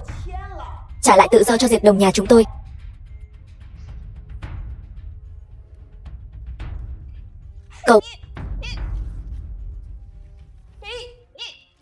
Cậu đúng là đồ khốn nạn. Cứ bám giết lấy Diệp Đồng không buông. Tại sao cậu lại làm vậy? Chẳng phải vì tiền sao? Được, hôm nay tôi sẽ cho cậu. Thấy tiền nó trông như thế nào? Tiền đủ chưa? Đủ chưa? Đủ rồi. Dừng tay. Mẹ, mọi người đang làm gì vậy? Con mau bảo cậu ta ký giấy hủy hôn đi. Công tử Tiêu gia chân chính đến nhà chúng ta cầu hôn rồi. Nhà chúng ta sắp kết thông gia với Tiêu gia rồi. Tiêu thiếu gia, anh đến Bạch gia chúng tôi làm gì? Bạch tiểu thư, lần này tôi đến là vì cô. Tiêu thiếu gia, tôi là vị hôn thê của Tiêu Trần, xin anh chú ý thân phận. Tẩu tẩu sao? Vậy thì càng thú vị hơn rồi. Ngon không bằng sủi cảo, vui không bằng tẩu tẩu. Cuối cùng thì cậu hủy hôn hay không? Mẹ, sao mẹ lại ép Tiêu Trần như vậy? Mẹ ép anh ấy như vậy chẳng khác nào ép con. Cái gì gọi là danh chính ngôn thuận chứ? Hắn không ký giấy hủy hôn, chẳng lẽ con muốn mang theo hôn ước với hắn mà gả cho Tiêu thiếu gia sao? Tiêu Trần, cậu chỉ là một kẻ bị Tiêu gia vứt bỏ, hoàn toàn không thể so sánh với Tiêu thiếu gia. Lần trước cho cậu 500 vạn, cậu không lấy. Lần này thêm cho cậu 500 vạn nữa. Chỉ cần cậu ký giấy hủy hôn, trả lại cho Diệp Đồng sự tự do thoải mái, tôi cái gì cũng có thể đáp ứng. Tôi có thể giúp Bạch gia các người vượt qua khó khăn. Ngươi nghĩ tôi thiếu tiền sao? Cậu thật sự dám nói ra câu đó sao? Thật là mặt dày mày dạn. Ngươi nói gì? Tiêu Trần, chuyện ở đại hội giao lưu lần trước chính là tôi cùng Bạch Gia nói đùa một chút thôi. Cậu sẽ không thật sự nghĩ là cậu cứu Bạch Gia chứ? Tiêu Tử Phương, cậu đúng là không biết xấu hổ. Không biết xấu hổ? Tôi thấy cậu mới là kẻ không biết xấu hổ. Mẹ, lần trước là Tiêu Trần mời Thanh Long vực chủ ra tay, mới giúp Bạch Gia chúng ta vượt qua nguy cơ. Thôi đi, cậu ta chỉ là một tên tép diêu, làm sao có thể mời được Thanh Long vực chủ chứ? Nếu không phải Thanh Long vực chủ ra tay, tập đoàn Côn Bằng vì sao lại đưa tân dược cho nhà họ Bạch chúng ta? Là ta nhờ Cữu Cữu ra tay. Cữu Cữu của ta trước đây là cao quản của tập đoàn Côn Bằng, hiện tại được Long Thủ coi trọng, sắp nhậm chức phụ tôn. Cữu Cữu của ngươi? Cữu Cữu của ta tên là Trương Thiệu Nguyên, từng là thuộc hạ đắc lực của Thanh Long vực chủ, nay được đề bạt làm phủ tôn, chính là quyền lực thực sự của đế đô. Ngươi chỉ là con kiến hôi, sao có thể so với ta? Ta nhớ nhà họ Trương các ngươi trước đây chẳng qua chỉ là bọn du côn đầu đường xó chợ kiếm cơm qua ngày thôi.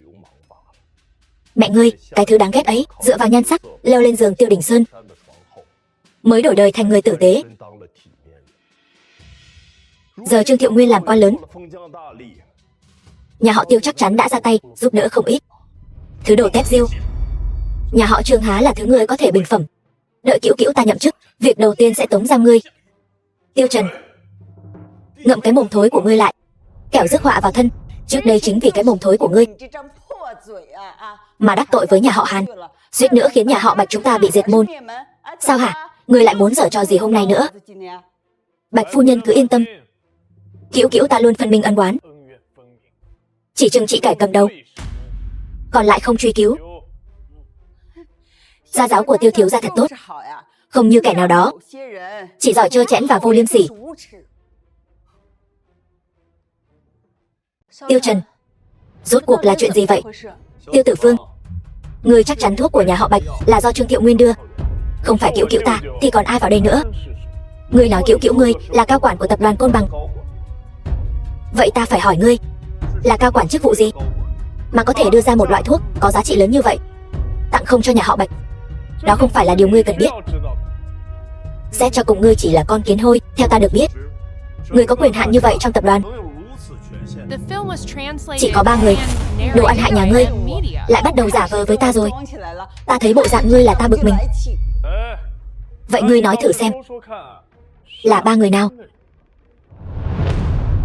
Tập đoàn Côn Bằng là tập đoàn dược phẩm có nền tảng vững chắc nhất, phía sau là Hoàng thất đầu tư. Người thứ nhất dĩ nhiên là Long Thủ. Ngươi nói lời vô nghĩa. Thanh Long vực chủ chinh chiến xa trường, lập được nhiều công lao, được Long Thủ bổ nhiệm làm tổng tài tập đoàn Côn Bằng. Ông ta dĩ nhiên cũng được tính là một. Ngươi nói lời vô nghĩa nữa rồi. Có thể nói điều gì mới mẻ hơn không? Ví dụ như người thứ 3, tên là Trương Tam, Lý Tứ gì đó. Người cuối cùng này còn cần phải hỏi sao? Đó dĩ nhiên là Cữu Cữu của Tiêu thiếu gia, sắp nhậm chức phụ tôn. Trương Thiệu Nguyên đại nhân chứ còn ai. Trương Thiệu Nguyên chỉ là một phụ tôn. Nhìn khắp đại hạ, cả giới quan trường hắn ta còn chẳng có cửa chen chân. Hắn ta cũng xứng sao? Cậu tôi còn không xứng. Vậy ngươi nói thử xem, người cuối cùng này là ai? Chiến thần Tu La Vương. Tiêu Trần,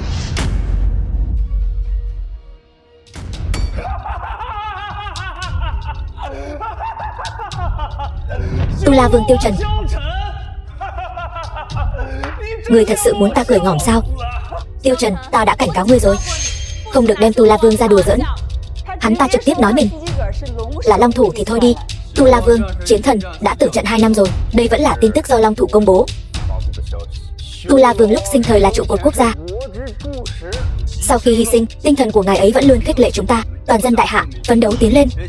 Ngươi đem Tu La Vương ra làm trò đùa, là muốn ngỏm sao? Tiêu Trần, ngươi là ông nội ta, sắp xếp ở bên cạnh ta, ngươi làm bất cứ chuyện gì ta đều có thể tha thứ cho ngươi, duy chỉ có chuyện này không thể tha thứ. Mạo danh Tu La Vương, sỉ nhục chiến thần. Tiêu Trần, lần này ngươi chắc chắn phải ngỏm. Vốn dĩ ta còn đang nghĩ tìm lý do gì để lấy mạng ngươi, bây giờ thì hay rồi, ngươi tự chui đầu vào giọ. Nhiều người muốn ta ngỏm lắm, nhưng cuối cùng tất cả đều ngỏm trong tay ta. Nói khoác không biết ngượng, ta thừa nhận ngươi rất giỏi đánh nhau, nói không chừng còn là cao thủ cấp tông sư. Nhưng dù vậy, lần này ngươi cũng khó thoát khỏi trừng phạt. Tiêu Thiếu, Tiêu Trần hắn lỡ lời nói bậy. Chuyện hôm nay có thể đừng nói ra ngoài không? Diệp Đông, đến bây giờ sao cô còn nói đỡ cho hắn ta? Hắn ta hại nhà chúng ta chưa đủ thảm sao? Lần này là hắn ta tự tìm đường ngỏm. Tu La Vương lập công lớn, là vị dị tính vương duy nhất trong 300 năm của đại hạ, địa vị tôn quý. Hắn ta dám nói mình là Tu La Vương. Ai cứu được hắn ta? Tha cho hắn ta một lần cũng không phải là không được. Nhưng ngươi phải gả cho ta. Diệp Đông, cô còn do dự gì nữa? Không nói đến tên phế vật này chẳng có chút bản lĩnh nào. Chỉ riêng cái tính nói bậy nói bạ của hắn ta, sớm muộn gì cũng gây họa. Cô muốn cùng hắn ta chịu khổ sao? Nếu Tiêu Trần vẫn là đại thiếu gia Tiêu gia, tôi tuyệt đối không phản đối hôn sự của hai người. Nhưng bây giờ hắn ta là kẻ bị Tiêu gia ruồng bỏ, tuyệt đối không được. Ba, Bạch gia chúng ta đã không còn nguy cơ nào nữa. Tại sao còn ép con phải lấy chồng? Trên đời này không có hào môn tuyệt đối, chỉ có cường cường liên hợp mới có thể đi xa hơn. Con nói con vẫn chưa muốn lấy chồng, có phải con vẫn còn đang nghĩ đến vị Tu La Vương kia không? Ta đã nói với ngươi 800 lần rồi, Tu La Vương đã ngỏm từ lâu, không thể sống lại được. Mẹ, chuyện này không liên quan đến Tu La Vương, ngươi đừng nhắc đến hắn nữa. Vậy tại sao ngươi không muốn gả cho Tiêu Thiếu? Chỉ vì tên phế vật này, chỉ vì hắn ta cứu ngươi một mạng mà ngươi lại mang ơn hắn, muốn chấp nhận hắn. Ta sẽ không chấp nhận bất cứ ai. Nếu ngươi không gả, ta sẽ lấy mạng hắn. Cái giá phải trả vì sỉ nhục Tu La Vương, không ai gánh nổi đâu.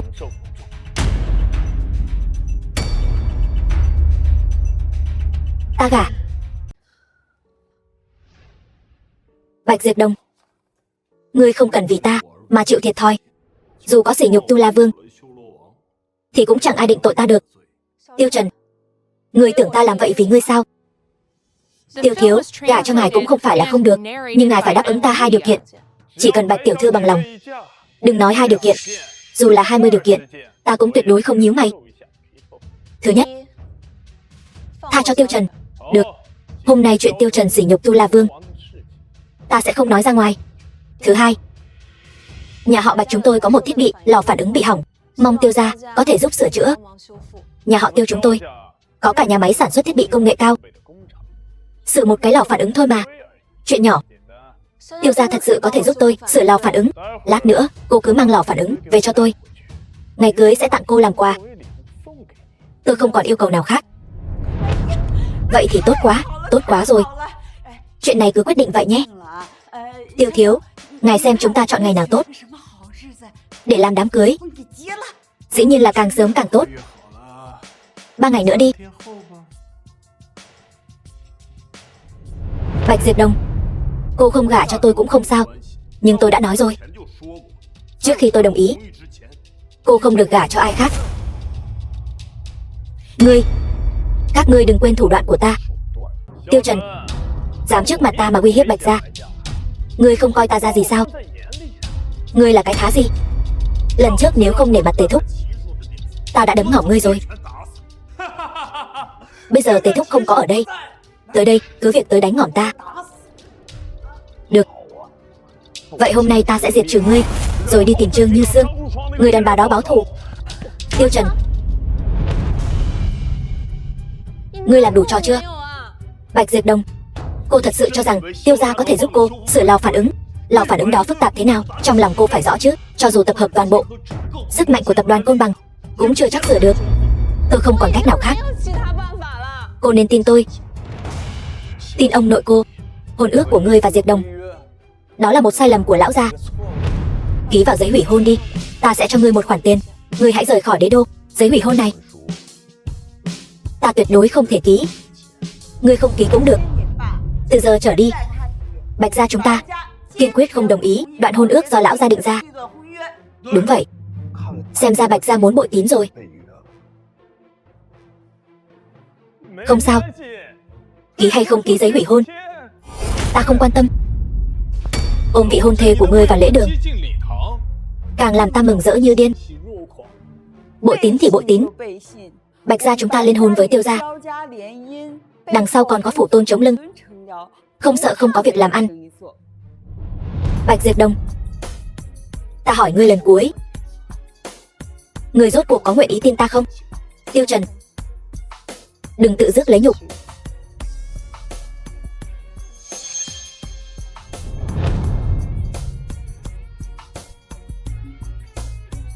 Các ngươi đừng hối hận. 3 ngày nữa, nhớ đến tham dự hôn lễ của ta và vị hôn thê của ngươi.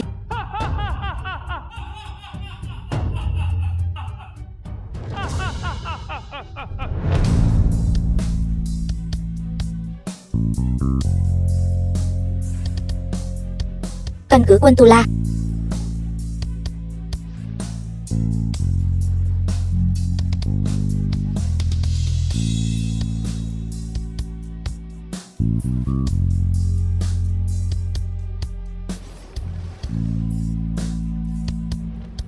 Bái kiến Tiêu soái.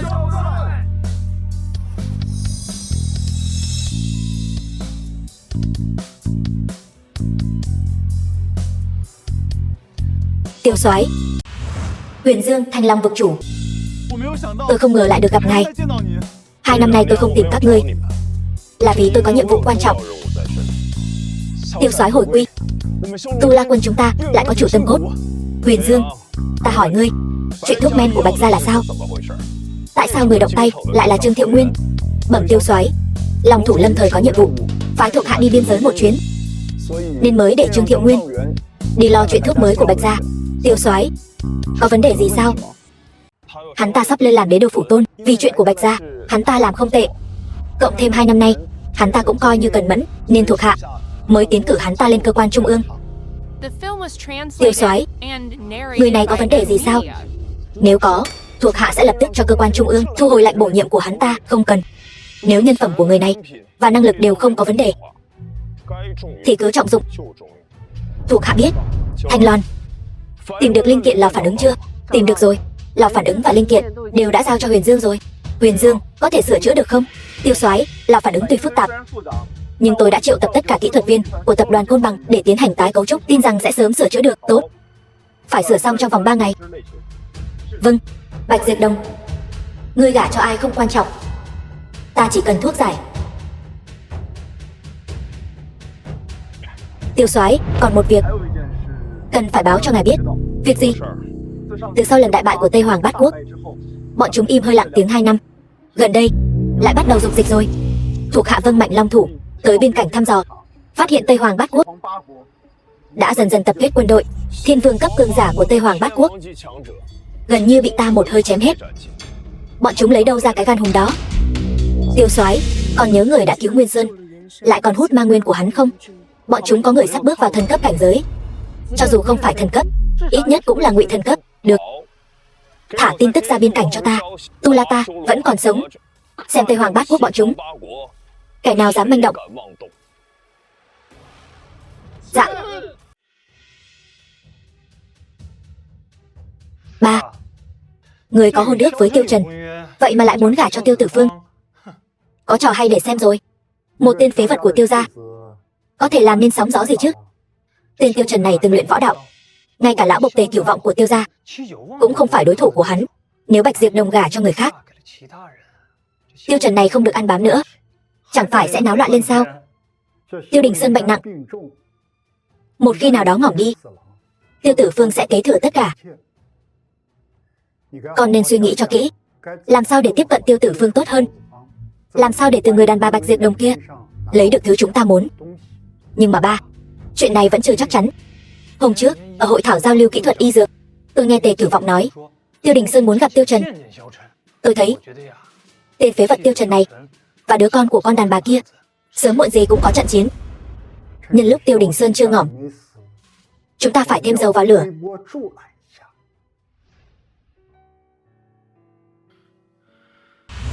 Tiêu Đình Sơn, gia chủ Tiêu gia, Trần Nhi nó vẫn không muốn gặp ta sao? Lão gia, Trần thiếu gia vẫn không buông bỏ được chuyện năm xưa, không muốn quay về. Không trách nó được. Năm xưa, ta đối xử với hai mẹ con họ như vậy. Nó hận ta là lẽ đương nhiên. Điều ta lo lắng duy nhất bây giờ là người đàn bà Trương Như Sương kia sẽ thừa lúc ta bệnh nặng ra tay với nó. Lão gia yên tâm, thực lực hiện tại của Trần thiếu gia hơn ta rất nhiều, chắc đã đạt tới thiên vương cấp cường giả rồi. Thiên vương cấp? Ngươi luyện cả đời mới đến tông sư.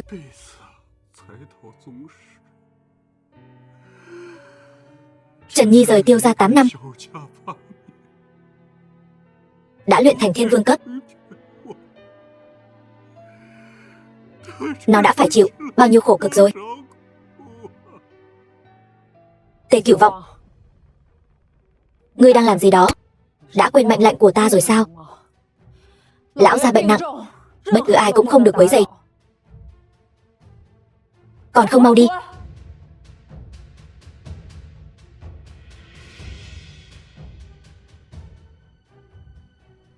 Ngươi, ta còn chưa ngỏm.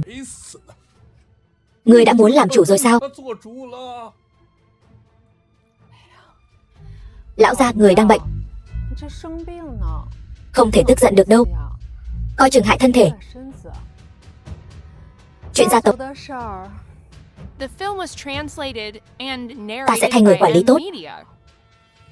Ngươi, nữ nhân này, năm xưa dùng âm mưu hại Tiểu Nhu thảm tử, giờ lại hạ độc ta. Ngươi tưởng mưu kế của ngươi sẽ được tọa nguyện sao? Gia nghiệp Tiêu gia ta tuyệt đối sẽ không giao vào tay hai mẹ con các ngươi. Lão gia, dù sao thì Tử Phương cũng là con trai ruột của ngài. Ngài không cho nó thì cho ai? Chẳng lẽ ngài còn muốn cho tên tiểu tử hư hỏng Tiêu Trần kia sao? Trần Nhi mới là trưởng tử danh chính ngôn thuận của ta. Tất cả những thứ này vốn nên thuộc về nó. Lão gia, ngài đừng quên, 8 năm trước ngài đã đuổi nó đi rồi. Nó sớm đã không còn là người Tiêu gia nữa. Tử Phương chúng ta mới là người thừa kế duy nhất của Tiêu gia. Mơ tưởng không có nhẫn gia chủ, các ngươi không thể nào khống chế Tiêu gia được. Lão gia, Tử Phương sắp kết hôn rồi, chi bằng ngài cứ đưa nhẫn cho nó làm quà cưới đi. Không thể nào.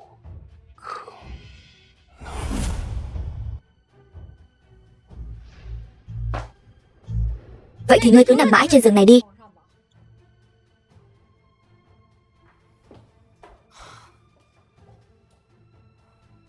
Tề Cửu Vọng, nếu nhẫn gia chủ ở trong tay ngươi, ngươi tốt nhất là giao ra cho ta. Phu nhân, nhẫn thật sự không ở chỗ tôi. Lời này của ngươi tốt nhất là thật. Nếu ngươi dám ăn cây táo, rào cây sung, lén lút đi gặp Tiêu Trần sau lưng ta, thì đừng trách ta không khách khí. Vâng.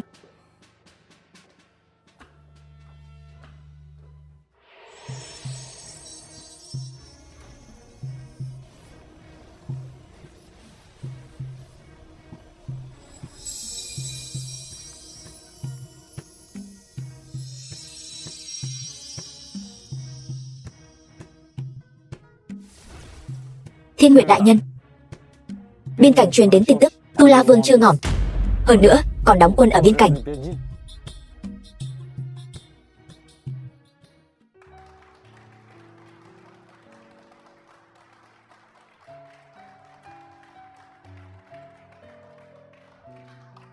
Lò phản ứng đó phức tạp đến mức nào ngươi nên rõ trong lòng.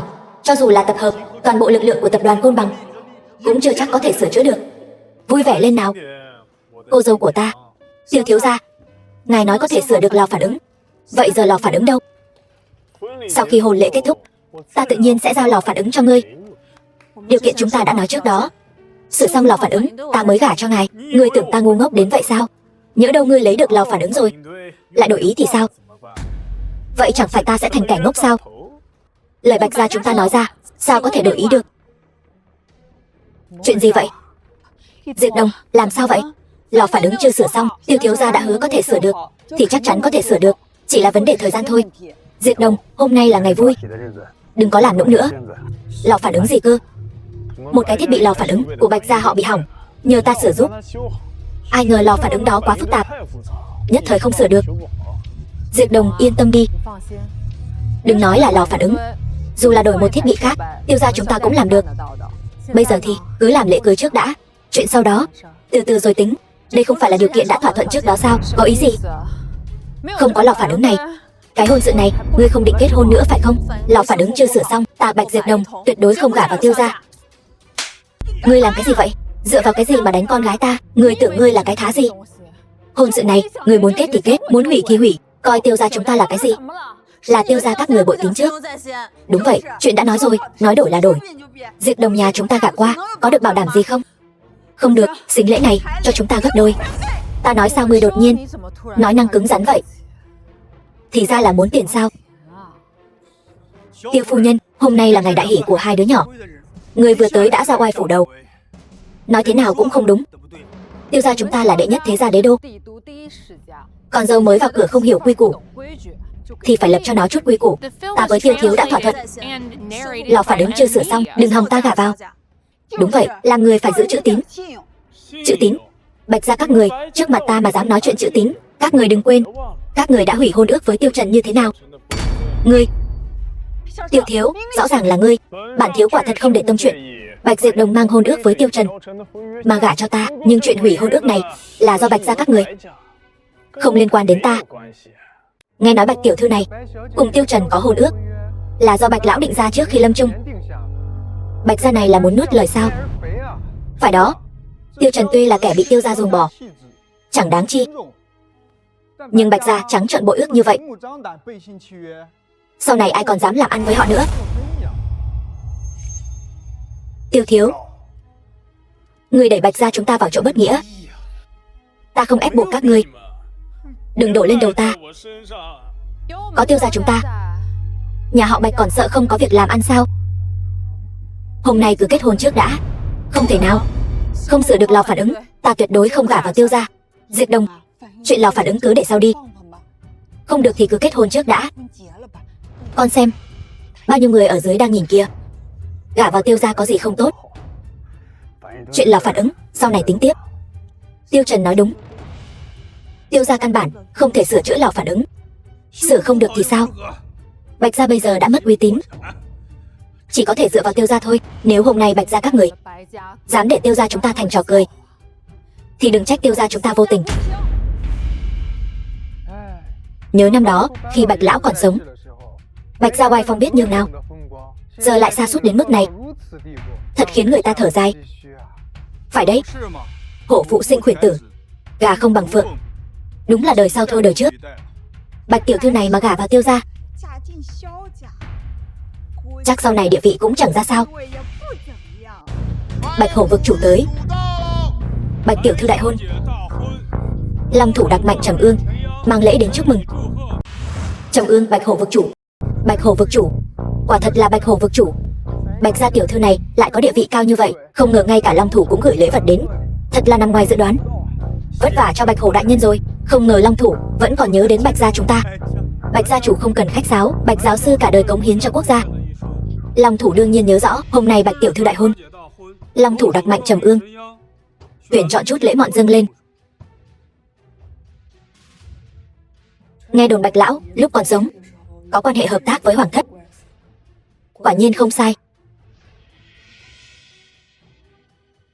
Một cặp ngọc bích như ý, một cặp ngọc kỳ lân, hai căn biệt thự Vân Đỉnh Thiên Cung, một cặp chân châu Thương Hải, còn có hai dương vàng bạc châu báu, mỗi món đều vô giá, hơn nữa đều là từng cặp từng đôi. Đặc biệt là Bắc Hải Minh Châu kia, nghe nói mấy năm trước Tu La Vương dẫn đại quân uy hiếp Tăng Quốc. Hoàng thất Tăng Quốc quỳ xuống cầu hòa, dâng lên bảo vật hiếm có trên đời. Không ngờ, thật không ngờ, Bạch gia trong mắt Long Thủ lại có địa vị cao như vậy. Đa tạ Long Thủ. Khiến Long Thủ tốn kém rồi. Ta thấy có Long Thủ chống lưng cho chúng ta, ai còn dám bắt nạt chúng ta nữa. Tiêu Trần chắc là không đến rồi. Cho dù có đến, chắc cũng chẳng làm ầm ĩ được. Bạch Hổ đại nhân, mời ngồi. Không cần. Long Thủ còn nhiều việc phải xử lý, ta không làm phiền nữa. Bạch tiểu thư, Tiêu thiếu gia, chúc hai người trăm năm hạnh phúc. Khoan đã. Bạch tiểu thư còn có việc, tôi muốn gặp Long Thủ. Cái gì? Tôi có việc rất quan trọng muốn gặp Long Thủ. Hôm nay là ngày đại hôn của Bạch tiểu thư. Nếu có việc gì, có thể đợi sau khi cô hoàn thành hôn lễ rồi hãy nói. Con dâu tôi hơi căng thẳng. Bạch Hổ đại nhân đừng bận tâm.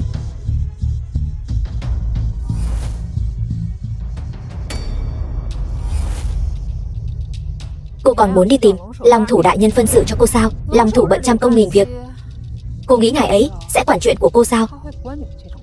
Ngươi đừng chạm vào con gái ta. Chúng ta bây giờ nói cho rõ ràng.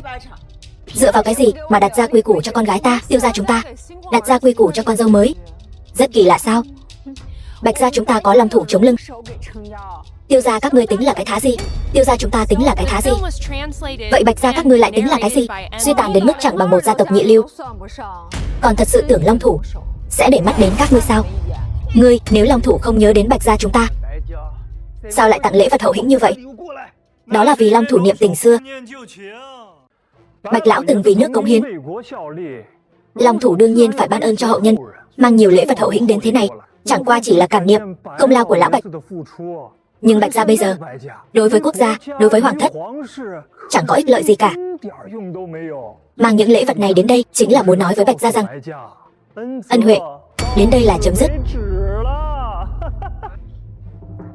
Các người đều nghe thấy rồi chứ? Long Thủ chỉ đang đuổi các người đi thôi. Các người thật tưởng Long Thủ cao cao tại thượng, lại quan tâm đến một Bạch gia sa sút vô dụng như các người sao? Bất kể thái độ của Long Thủ thế nào, không có lò phản ứng, ta Bạch Diệp Đồng tuyệt đối không gả. Ta muốn xem thử rốt cuộc là ai, ngay cả hôn sự của cháu Trương Thiệu Nguyên ta cũng dám phá hỏng.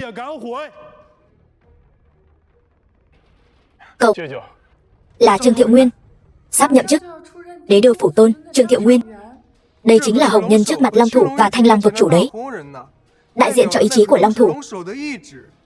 Cánh tay nhỏ bé của Bạch gia này không thể vặn lại cái đùi to này đâu. Trương phủ tôn, cháu cứ yên tâm, có cậu ở đây, xem ai dám làm mất mặt cháu. Cậu, chỉ là chuyện nhỏ thôi, cháu tự mình có thể giải quyết được. Các người đừng tưởng Long Thủ sẽ chống lưng cho các người sao? Cậu ta chính là đại diện cho ý chí của Long Thủ. Các người có việc gì thì cứ nói với cậu ta. Hiểu lầm, chúng tôi gả. Gả? Dù các người có quyền có thế, cũng không thể ép tôi gả vào Tiêu gia. Hôm nay ta sẽ ép ngươi. Cô ấy không muốn gả thì không ai được ép buộc cô ấy. Tiêu Trần, cái thứ vô dụng như ngươi lại dám đến đây, cút xéo ngay. Ngươi cũng không xem những người ở đây là ai. Có chỗ cho ngươi làm loạn sao? Các ngươi cầm miệng cho ta. Chỉ là lũ người đáng ngỏm thôi, có gì lạ đâu.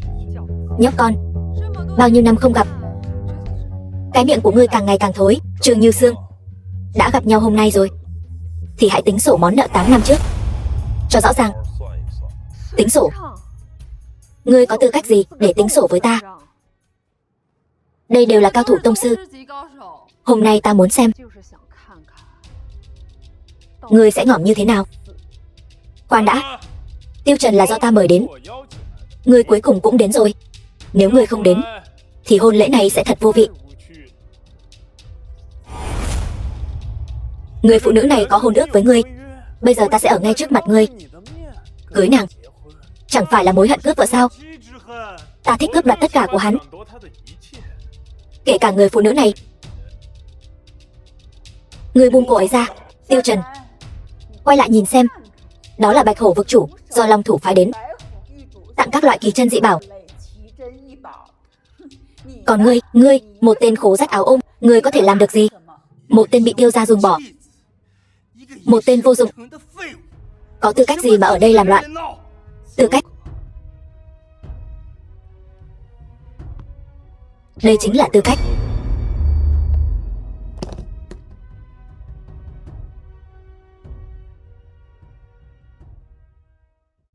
Bạch Diệp Đồng, lò phản ứng hoàn chỉnh ở ngay đây. Ta đã nói rồi, ta nhất định có thể giải quyết chuyện này giúp cô. Được lắm, tên vô dụng. Ngươi lại muốn giở trò cũ sao? Khỉ gió, ta không tin mấy trò bịp bợm của ngươi. Cầm đầu bỏ đi của ngươi rồi cút xéo. Tiêu Trần, ngươi thật sự đã sửa xong lò phản ứng rồi sao? Côn Bằng tập đoàn ra tay thì không có thứ gì không sửa được. Nhất định phải đoạt được lò phản ứng. Cha người yên tâm, lần này sẽ không có sai sót nữa. Côn Bằng tập đoàn. Sao ta lại không biết Côn Bằng tập đoàn từng sửa chữa lò phản ứng này? Tiêu Trần, ngươi có biết người trước mặt ngươi là ai không? Trương Thiệu Nguyên. Trước đây là một quản lý nhỏ của Côn Bằng tập đoàn. Ngươi thật to gan. Cậu ta sắp nhậm chức phủ tôn đế đô. Ngươi dám nói chuyện với cậu ta như vậy? Ngươi chính là tên bị tiêu gia ruồng bỏ đó sao? Chiếc nhẫn của gia chủ tiêu gia đã biến mất. Để chắc chắn, không thể để tên bị ruồng bỏ này sống sót. Đã là kẻ bị ruồng bỏ thì phải an phận. Đừng có như thằng hề nhảy nhót lung tung. Cũng đừng có mơ tưởng đến những thứ không thuộc về mình. Ngươi còn chưa nhậm chức mà đã ra vẻ phủ tôn rồi sao? Đồ hỗn xược. Ngươi có biết đắc tội với ta sẽ có kết cục gì không? Trương Thiệu Nguyên, cái ghế phủ tôn của ngươi có ngồi được hay không còn chưa biết đâu. Bây giờ lên mặt có phải hơi sớm không? Hỗn xược. Ngươi nhìn cho kỹ. Đây là chứng nhận ủy viên do Long Thủ đích thân trao. Ngươi nói xem ta có tư cách ngồi vào vị trí đó không? Chuyện này sao có thể giả được? Chuyện đã chắc như đinh đóng cột rồi. Đắc tội với Trương phủ tôn, tên bị ruồng bỏ này đúng là chán sống rồi. Tiêu Trần, ta khuyên ngươi nên tự nộp mạng đi, đừng có liên lụy đến Bạch gia. Hàn Thiếu, lời này của ngươi là ý gì? Bạch gia chúng ta đã sớm không còn quan hệ gì với Tiêu Trần nữa rồi. Bạch tiểu thư không muốn gả cho Tiêu thiếu, tên Tiêu Trần này lại đến cướp dâu. Mối quan hệ này, người sáng suốt nhìn vào cũng biết là phức tạp. Chư vị, Bạch gia chúng tôi đã sớm đoạn tuyệt quan hệ với Tiêu Trần rồi. Còn về hôn ước giữa hắn và Diệp Đồng nhà chúng tôi, đó là một sai lầm của lão gia tử. Tôi kiên quyết không thừa nhận. Lời tuyên bố của Bạch gia rất tốt, ta chấp nhận. Còn ngươi, ta muốn biết ngươi làm thế nào mà khiến Côn Bằng tập đoàn ra tay sửa chữa lò phản ứng này. Bởi vì ngươi là Tu La Vương. Câm miệng. Thiếu gia Tiêu, trò đùa này không thể đùa được. Cậu, đây không phải cháu nói, là tự hắn nói. Thiếu gia Tiêu, ngươi không vạch trần hắn ăn nói ngông cuồng là một trong những điều kiện kết hôn. Nhưng bây giờ ngươi cũng không muốn gả nữa, ta còn che giấu cho hắn làm gì? Mạo danh Tu La Vương, ngươi tội đáng muôn ngỏng. Tiêu Trần, ngươi có biết tội không? Ta chính là Tu La Vương. Có tội gì? Tiêu Trần, ngươi đừng nói nữa. Tu La Vương là bậc tôn quý đến nhường nào, vậy mà bị một tên phế vật như ngươi mạo danh. Hôm nay ngươi không ngỏm, cũng có lỗi với linh hồn Tu La Vương trên trời. Tiêu Trần, ngươi mau chạy đi. Chạy. Hôm nay ngươi khó thoát. Tự Vương. Tự Vương, thế nào rồi? Tên khốn, ngươi muốn ngỏm hả? Ngươi dám đá ta? Cậu, mau lấy mạng hắn đi. Lấy mạng hắn ngay lập tức. Ngươi đánh hay lắm. Cho dù ngươi đánh hay lắm, báng bộ Tu La Vương cũng là tội ngỏm. Ai cũng không cứu được ngươi. Thanh Long đại nhân, có người ở đây mạo danh Tu La Vương. Tiêu Trần, người mau đi đi, tôi cầu xin ngươi, tôi sẽ đi gặp Long Thủ. Long Thủ không quên Bạch gia, ông ấy sẽ gặp tôi. Alo, tôi là Tiêu Trần. Bạch Diệp Đồng không gả nữa, qua đây lấy lại đồ ngươi tặng. Ai biết thì biết ngươi đang giả vờ, còn ai không biết còn tưởng ngươi đang ra lệnh cho Bạch Hổ vực chủ nữa đấy. Ta khuyên ngươi bây giờ nên tự nộp mạng sớm. Chờ một lát nữa Thanh Long đại nhân đến, ngươi sẽ ngỏm thảm hơn, đồ con nít.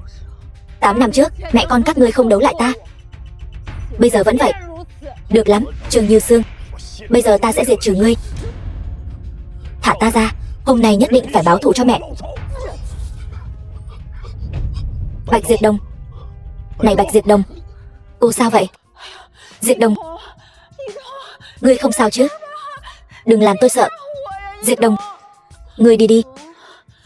Tiêu Trần, làm gì? Thả con gái ta ra. Cơ thể có vấn đề, phải đưa vào bệnh viện ngay lập tức. Muốn đi không dễ vậy đâu. Đúng vậy. Báng bộ Tu La Vương mà muốn đi như vậy sao? Không có cửa đâu, phế vật vẫn là phế vật. Gặp chuyện liền muốn chạy trốn, loại người này thật sự ngỏm cũng không đáng tiếc. Tiêu Trần, Thanh Long đại nhân sắp đến rồi. Đừng dãy dụa vô ích nữa.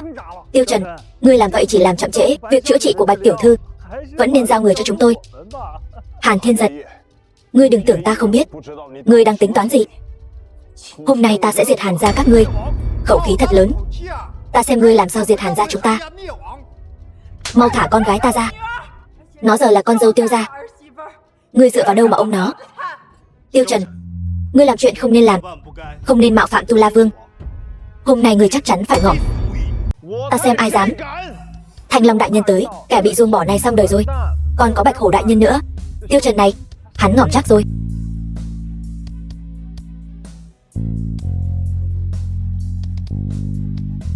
Thanh Long đại nhân, Bạch Hổ đại nhân, tên phế vật này nói hắn chính là Tu La Vương. Nhất định phải trừng trị hắn nghiêm khắc. Đúng vậy, hắn không chỉ một lần nói như vậy. Mạo phạm Tu La Vương, tội đáng muôn ngỏm. Đại nhân, chúng tôi thật sự không đánh lại hắn. Vì vậy, xin ngài ra tay. Hỗn xược. Thuộc hạ tham kiến Tu La Vương.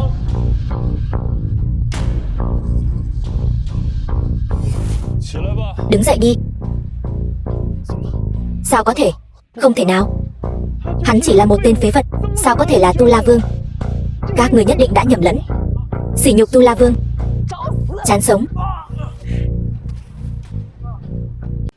Tử Vương,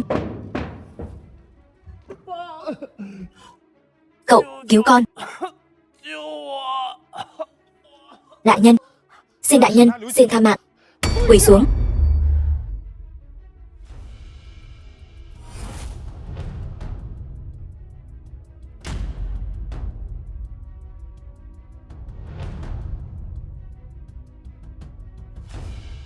Tiêu soái, những người này nên xử lý thế nào? Thanh Loan, đưa Bạch Diệt Đồng vào bệnh viện. Tuyệt đối không thể để cô ấy xảy ra chuyện gì. Dạ.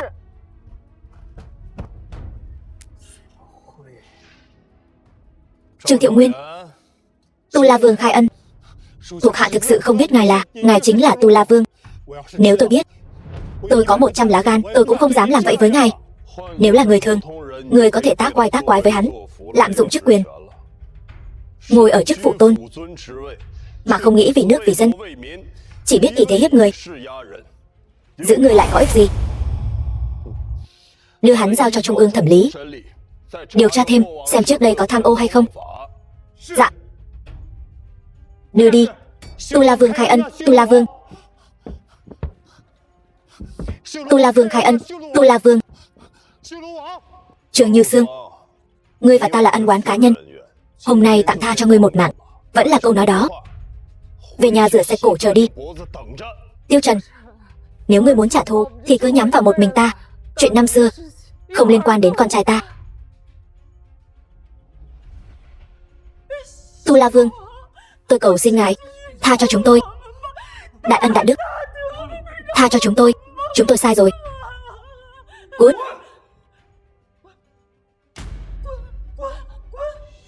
Tôi cút.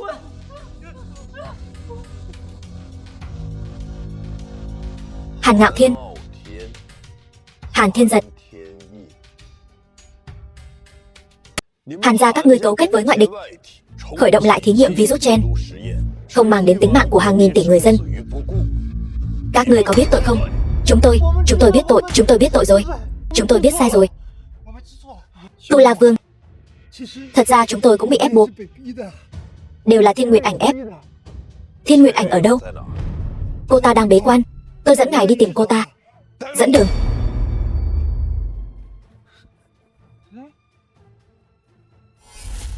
Người đâu? Chúng tôi cũng không biết người đâu mất rồi. Có khí tức của thần hỏa. Cái gì? Chẳng lẽ bọn họ đã thắp sáng thần hỏa, trở thành cường giả thần cấp? Khí tức vẫn chưa đủ chính xác. Có lẽ là vừa mới bước vào thần cấp.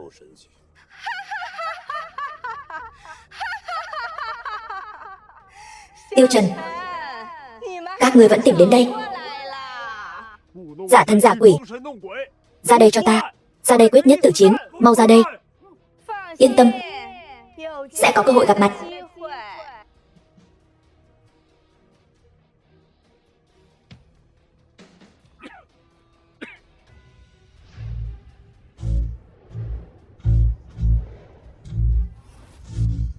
Người đâu? Bên kia. Đuổi theo. Đừng đuổi nữa. Không đuổi kịp đâu. Tiêu soái, bây giờ phải làm sao? Đối phương xuất hiện cường giả thần cấp. Quân địch biên giới chắc chắn sẽ có động tĩnh lớn. Huyền Dương, Trầm Ưa nghe lệnh. Hai người các ngươi cùng với Thanh Loan lập tức dẫn đại quân Tu La xuất phát đến biên giới. Nhớ kỹ, tuyệt đối không được để kẻ địch vượt qua biên giới nửa bước. Tuân lệnh. Đi.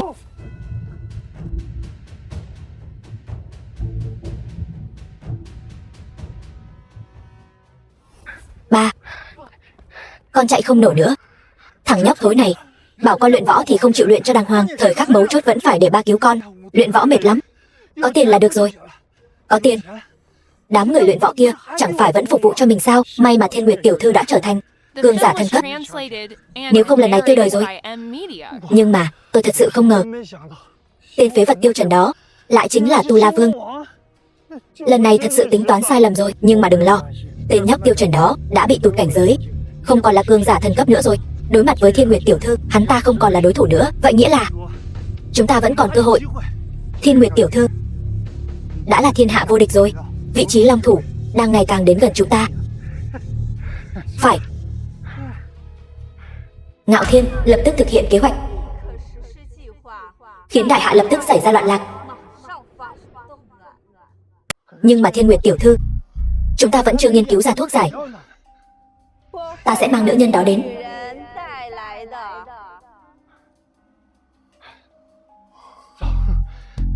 Ba, nhưng bây giờ chúng ta mà đến đó thì tập đoàn của chúng ta chắc đã bị niêm phong rồi. Virus gen đó vẫn còn ở bên trong. Bây giờ phải làm sao đây? Tìm Trương Như Sương, Tiêu thị tập đoàn vẫn có thể nghiên cứu ra thuốc giải. Nhưng mà nữ nhân Trương Như Sương đó bây giờ chỉ lo cho tính mạng của Tiêu Tử Phương. Bà ta sẽ giúp chúng ta sao? Vậy thì để Tiêu Tử Phương biến mất khỏi thế giới này. Ba, con biết phải làm thế nào rồi.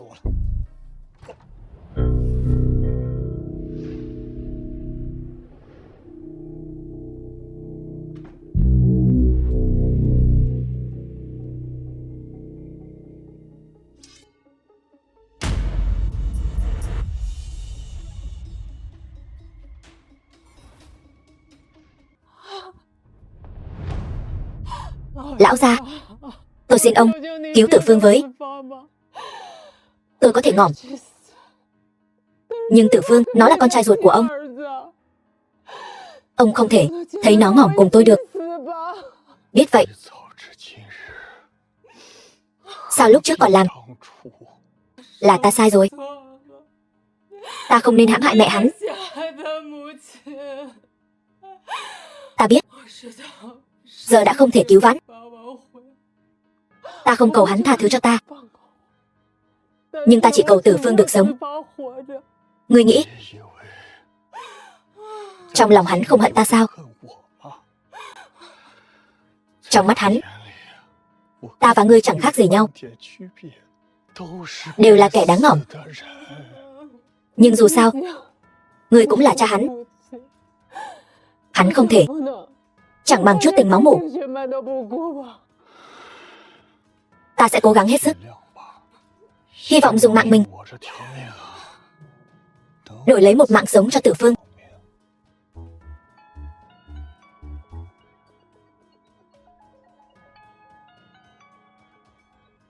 Phu nhân, không hay rồi, thiếu gia Tử Phương bị hại ở bệnh viện. Cái gì?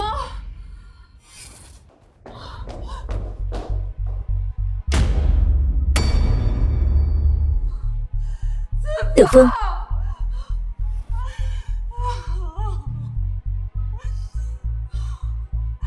ai làm? Rốt cuộc là ai làm?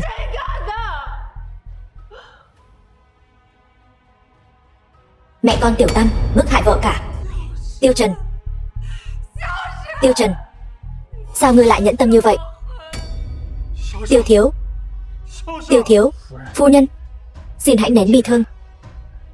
Chúng tôi nhất định sẽ tìm cách báo thù cho Tiêu thiếu.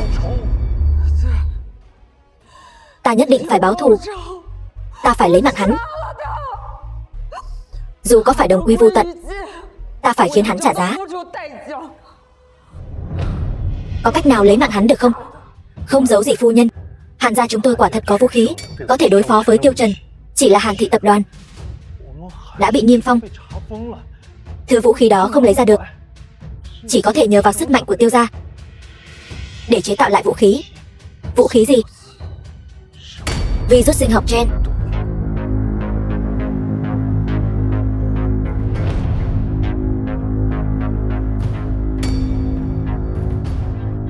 Được. Hắn khiến con trai ta ngỏm. Ta muốn tất cả phải chôn cùng con trai ta.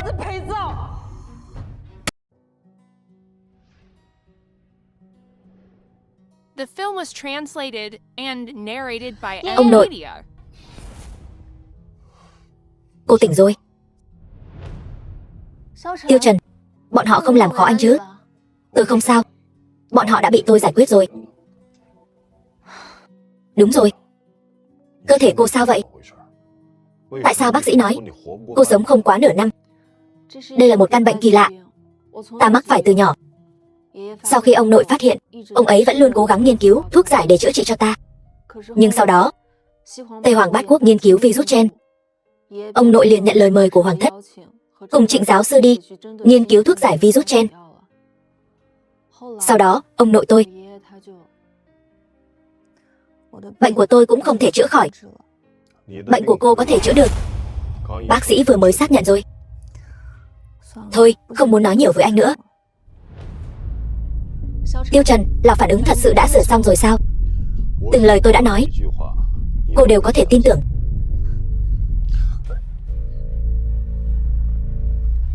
Hiện tại cơ thể cô vẫn còn rất yếu, đừng gắng sức. Bác sĩ đã có phương án điều trị căn bệnh lạ của cô rồi. Bệnh này của tôi căn bản không chữa được. Anh biết không, trong cơ thể tôi có thuốc giải virus gen. Thời gian của tôi không còn nhiều, phải nhanh chóng chiết xuất gen để nghiên cứu thuốc giải. Tôi biết. Nhưng bên họ đã xuất hiện cường giả thần cấp, có lẽ sẽ sớm phóng thích virus. Vậy thì anh càng phải biết tình hình cấp bách rồi. Ta phải về Bạch Gia ngay lập tức. Nhưng Bạch Gia hiện tại không an toàn. Ta đã cho người chuyển thiết bị ở quốc khố đến đây. Nếu người muốn nghiên cứu thì cứ làm ở đây. Người đang nói gì vậy? Đây là nơi nào? Đây là tập đoàn Côn Bằng. Năm xưa Bạch Lão đã thu thập được không ít tư liệu, trong đó có cả ghi chép về căn bệnh lạ của ngươi. Những năm qua, tập đoàn Côn Bằng đã nghiên cứu ra phương án trị liệu. Ngươi cứ yên tâm ở lại đây. Người rốt cuộc là ai? Ta là ai giờ không còn quan trọng nữa. Điều quan trọng bây giờ là chiết xuất gen, nghiên cứu chế tạo thuốc giải.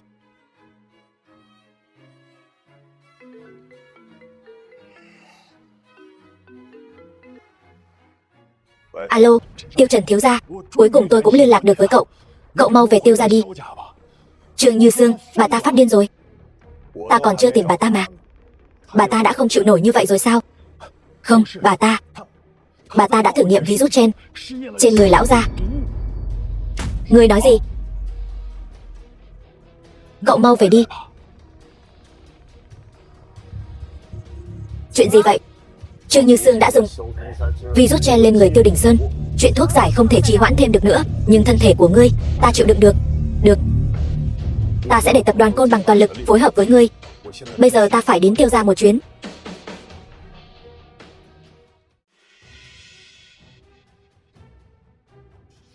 Thiếu gia, cậu cuối cùng cũng đã về. Lão già sắp không xong rồi. Trương Như Sương đâu? Mụ đàn bà độc ác đó tiêm cho lão già một mũi virus gen.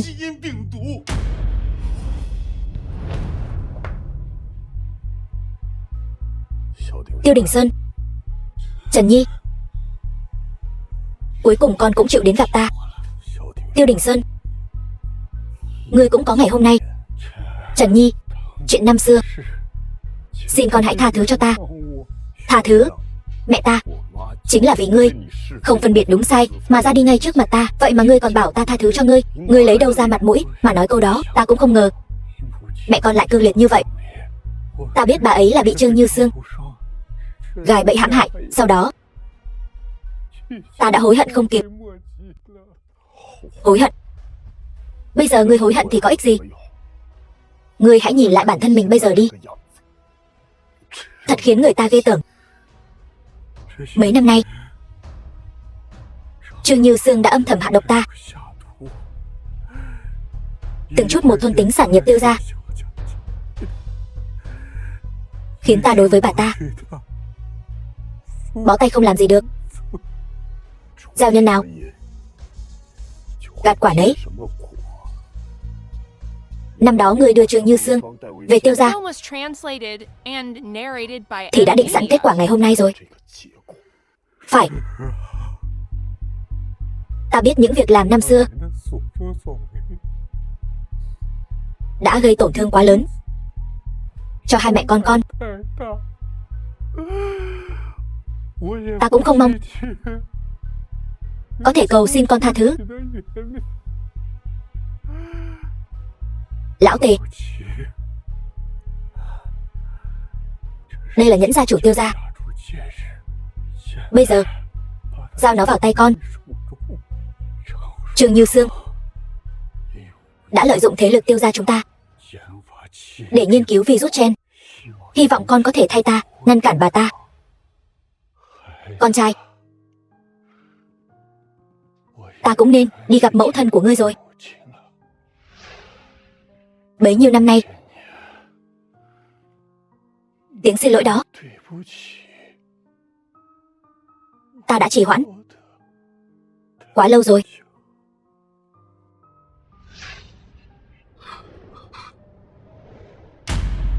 Lão gia,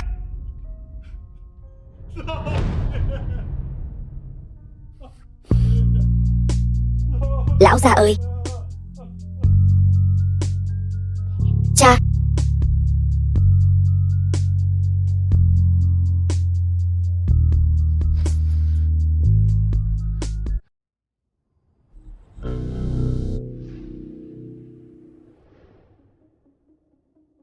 Tiêu phu nhân, gọi là Trương phu nhân.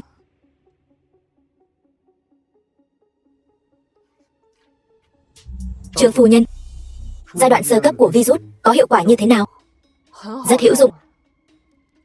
Sau khi Tiêu Đình Sơn bị tiêm một mũi, toàn thân như lột một lớp da. Ta đã nói, chỉ cần có được loại virus này, nhất định có thể báo thù cho Tiêu thiếu gia. Chỉ tiếc là virus sơ cấp, không có khả năng lây nhiễm. Nếu không bây giờ ta sẽ khiến Tiêu Trần phải ngỏm. Phu nhân cứ yên tâm, virus cấp độ cuối cùng sắp được chế tạo ra rồi. Đến lúc đó chỉ cần tùy ý phóng thích, virus sẽ ngay lập tức lan truyền theo không khí. Tiêu Trần dù ở đâu cũng sẽ ngỏm. Đợi virus cấp độ cuối cùng được chế tạo ra, lập tức thả ra cho ta. Nữ nhân này thật sự điên rồi. Không biết tiến triển bên phía Thiên Nguyệt tiểu thư thế nào rồi? Không có thuốc giải, tuyệt đối không được phóng thích virus cấp độ cuối cùng. Nhưng bây giờ toàn bộ Tiêu thị tập đoàn đều nằm trong sự khống chế của nữ nhân điên loạn đó.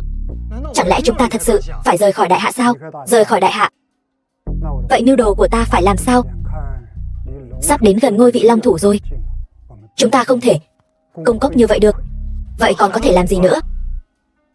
Đừng quên cha ngươi, ta là người tu luyện võ đạo. Một nữ nhân tầm thường ta không để vào mắt.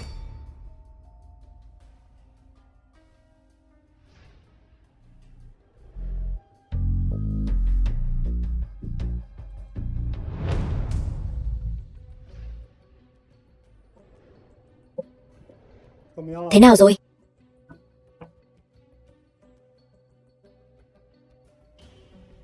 Trương Như Sương, Tiêu Trần, Tu La Vương, Hàn Ngạo Thiên, Hàn Thiên Giật. Lần trước để cho các ngươi chạy thoát, lần này sẽ ở đây xử lý các ngươi ngay tại chỗ. Tu La Vương, tất cả đều là hiểu lầm. Lần trước ngài nói tìm Thiên Nguyệt Ảnh, chúng tôi không có thực lực. Chúng tôi thật tâm hối cải. Kính xin Tu La Vương cho hai cha con chúng tôi một cơ hội, thật tâm hối cải. Nếu các ngươi thật tâm hối cải, thì tại sao lại ở đây giúp Trương Như Sương nghiên cứu lại virus gen? Tiêu Trần, đã không thể giấu được nữa, ta cũng không cần phải che giấu. Tất cả những virus này đều do ta làm ra. Hơn nữa Bạch Diệt Đồng vẫn còn trong tay Thiên Nguyệt Ảnh đại nhân. Tiêu Trần, ngươi có biết ta làm những việc này đều là vì cái gì không? Vì cái gì? Vì muốn trở thành long thủ, vì muốn toàn bộ đại hạ phủ phục dưới chân ta. Loại người như ngươi không xứng long thủ, nên là người lo cho thiên hạ. Lấy nỗi khổ của dân làm nỗi khổ của mình, lấy niềm vui của dân làm niềm vui của mình. Còn ngươi, ngươi chỉ là kẻ bị quyền dục che mờ, vì tư dục của bản thân. Bọn ác nhân coi thiên hạ như cỏ rác. Ta là ác nhân. Đúng vậy, ta chính là ác nhân. Ta chính là vì tư tâm của mình. Thử hỏi thiên hạ, ai mà chẳng có tư tâm, ai mà chẳng có dục vọng? Ngươi chẳng lẽ không có tư tâm? Long thủ chẳng lẽ không có dục vọng sao? Ta có. Ta đương nhiên có tư tâm. Tư tâm của ta chính là thái bình thịnh trị, thiên hạ thái bình. Long thủ cũng có dục vọng. Dục vọng của ngài ấy chính là quốc phú dân cường, trường trị cửu an. Còn ngươi câu kết ngoại địch, tàn hại quốc dân, lấy sinh mạng của nhân dân đại hạ và lợi ích làm vật hy sinh, chơ chẽn nịnh bợ kẻ thù, cam tâm làm cờ hó săn cho dị tộc. Ngươi nói xem, ngươi có đức hạnh gì có thể trở thành long thủ của đại hạ ta? Sao ta lại không thể làm long thủ? Ta làm long thủ có thể dung hợp với Tây Hoàng Bát Quốc. Từ nay không còn chiến tranh. Ngươi lấy gì để khôi phục? Nhượng đất, bồi thường, hay là cống nạp xưng thân, dung hợp với Trừ Quốc? Từ nay trở thành một nhà. Không phải là người của mình thì lòng dạ ắt hẳn sẽ khác. Quốc gia mình mà không bảo vệ, nhất định sẽ bị quốc gia khác thâu tóm. Cách làm viển vông của ngươi chắc chắn sẽ phong quốc diệt chủng. Hàn Ngạo Thiên, thì ra ngươi đang có ý đồ này. Với cái bộ dạng tham sống của ngươi, quả thực không phù hợp. Đồ đàn bà điên, ngươi cầm miệng cho ta. Miệng mọc trên người ta, ta muốn nói gì thì nói. Chỉ bằng ngươi mà cũng dám mơ tưởng đến long thủ, nói ra chỉ khiến người ta cười nhạo. Ngươi một kẻ lôi kéo tất cả mọi người chôn cùng con trai ngươi, không có tư cách nói những lời này. Tiêu Trần, ta lấy virus chỉ là để trở thành long thủ, còn bà ta muốn tất cả mọi người lên đường. Virus tuyệt đối không thể bị phóng thích. Các ngươi cũng phải bị trừng phạt nghiêm khắc. Nhẫn gia chủ Tiêu gia ở đây, lập tức tiêu hủy virus đang được nghiên cứu. Hắn chính là tân gia chủ vừa nhậm chức. Tiêu Trần, ngươi lấy mạng con trai ta, ngươi đã sát hại nó. Hôm nay ta sẽ cho ngươi chôn cùng. Lấy mạng con trai ngươi. Ta khi nào lấy mạng Tiêu Tử Phương? Đến lúc này rồi, ngươi còn không thừa nhận. Tiêu Tử Phương trong mắt ta còn chưa xứng. Sao lại thế này? Vậy con trai ta ra đi như thế nào? Chữ trong bệnh viện không phải do ngươi viết sao? Nếu là ta làm, ta không cần phải thoái thác. Còn về việc Tiêu Tử Phương rốt cuộc ra đi như thế nào, ngươi nên hỏi bọn họ.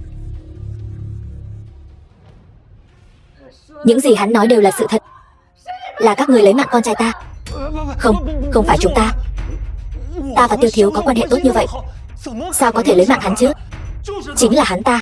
Hắn thấy cô đang giữ virus, hắn không dám nhận thôi. Trương Như Sương, cô tự mình suy nghĩ cho kỹ. Sau khi Tiêu Tử Phương ra đi, tiếp theo cô đã làm gì?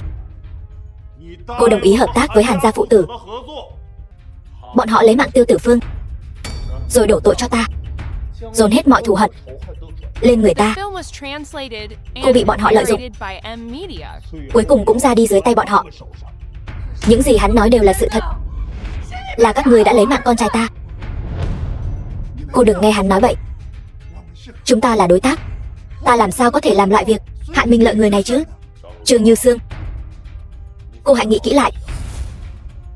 Nếu ta thật sự muốn lấy mạng Tiêu Tử Phương, sẽ khiến hắn chịu hết mọi đau đớn, rồi băm vằm hắn ra. Tuyệt đối sẽ không để hắn ra đi dễ dàng như vậy. Cô xem, hắn tự nói rồi, Tiêu thiếu chắc chắn là do hắn lấy mạng. Tất cả các ngươi im miệng cho ta. Bất kể là ai lấy mạng con trai ta, hôm nay tất cả các ngươi đều phải mất mạng. Mau dừng tay. Con trai, cha xin lỗi.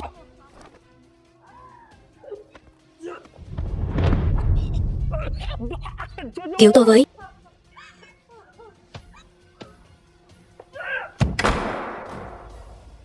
Mở cửa cho tôi ra ngoài.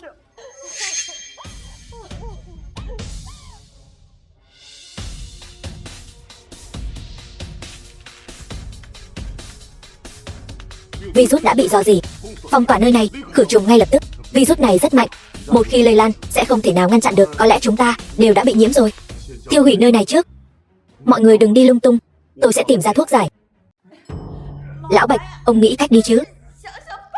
Mau thả chúng tôi ra. Lúc mấu chốt lại vô dụng. Trói chặt quá. Ba mẹ, con gái, mau cứu chúng ta.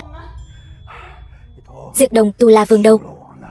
Tu La Vương, hắn không phải ở biên giới sao?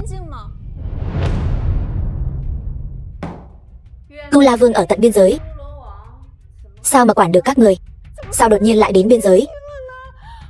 Xong rồi, lần này chúng ta ngỏm chắc rồi. Lão Bạch, ngươi thả cha mẹ ta ra. Nếu cô chịu hợp tác, ta sẽ thả bọn họ.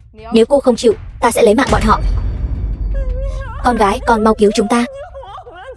Cứu chúng tôi với. Tôi sẽ không giao vận mệnh của Đại Hạ Quốc vào tay ngươi. Ta đã thả virus rồi. Ngươi chắc chắn không nghiên cứu thuốc giải. Virus có loại sơ cấp và loại tối thượng. Trước khi chưa nghiên cứu ra thuốc giải, ta không tin ngươi sẽ thả. Virus tối thượng có khả năng lây nhiễm, mặc dù ngươi không sợ, nhưng virus sẽ lây lan, cũng không có lợi cho ngươi. Nếu ngươi không chịu hợp tác, hậu quả ngươi nên biết. Không, Diệp Đồng, cô cứ đồng ý với cô ta đi, nếu không ta lên đường mất. Con bé đáng ghét này, nhất định phải đợi ta và cha con lên đường, ngươi mới vừa lòng phải không? Mẹ, ta không thể đưa thuốc giải cho cô ta. Nếu ta giúp cô ta kiểm nghiệm chế ra thuốc giải, sẽ có thêm nhiều người mất. Cha mẹ, xin thứ lỗi cho con gái bất hiếu. Được. Thiên Nguyệt tiểu thư, thuốc giải nghiên cứu ra chưa? Mau đưa thuốc giải cho ta. Chuyện gì vậy? Virus cấp cuối cùng bị phóng thích rồi, ta đã bị lây nhiễm rồi. Đều là Trương Như Sương, cái nữ nhân điên đó. Vì muốn kéo tất cả mọi người chôn cùng con trai bà ta, đã phóng thích virus. Cái đồ khốn nạn. Các ngươi, Hàn gia, không một ai làm nên trò chống gì. Đáng lẽ lúc trước không nên hợp tác với các ngươi.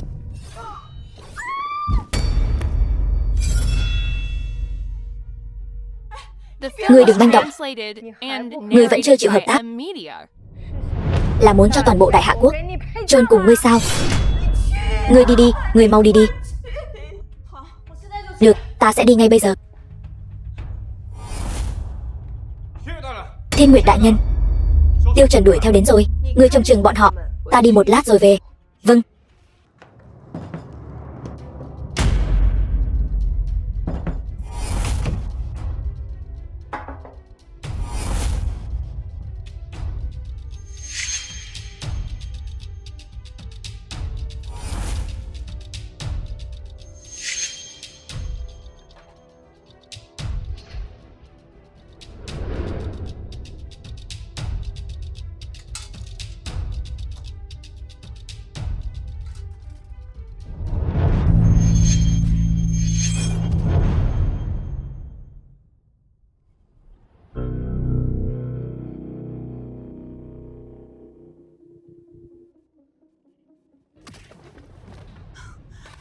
Cha mẹ, hai người không sao chứ? Thuốc giải nghiên cứu thế nào rồi? Đã thành công rồi. Chúng ta đều bị nhiễm rồi. Đúng rồi, Thiên Nguyệt Ảnh đi đuổi theo Tiêu Trần rồi. Tiêu Trần? Đúng vậy. Đây là thuốc giải. Người cẩn thận đấy.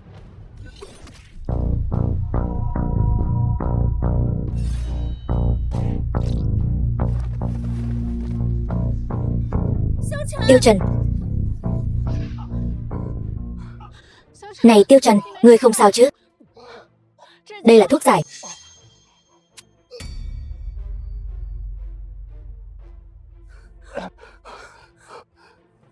Ngươi mau dậy đi.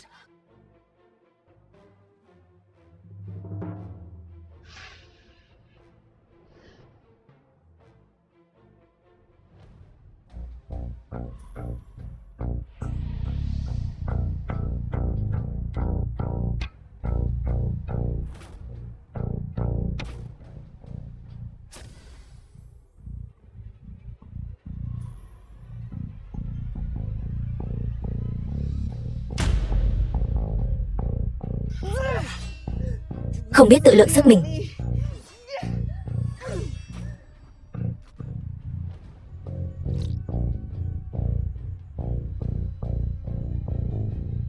Tiêu soái.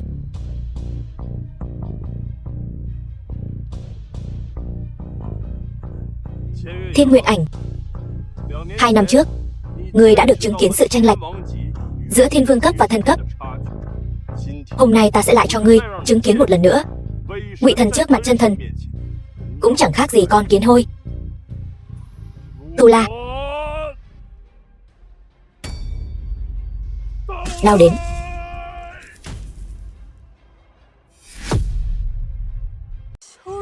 Tu La Vương. Ngươi là Tu La Vương. Ngươi không phải đang ở biên giới sao? Đó chẳng qua chỉ là thế thân đeo mặt nạ. Một thế thân đã khiến Tây Hoàng các ngươi sợ đến mức không dám tiến thêm bước nào. Thật khôi hài.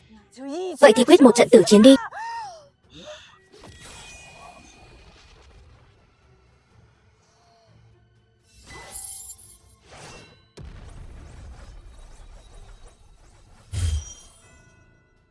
The film was translated and narrated by M Media.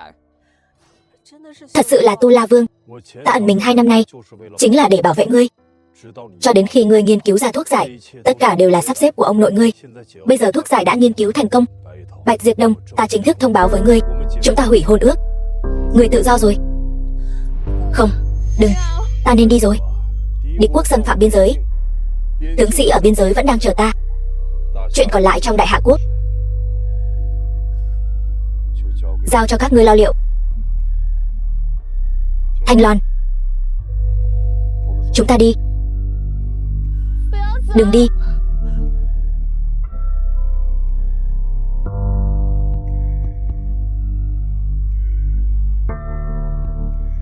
Ta nhất định sẽ đợi anh trở về.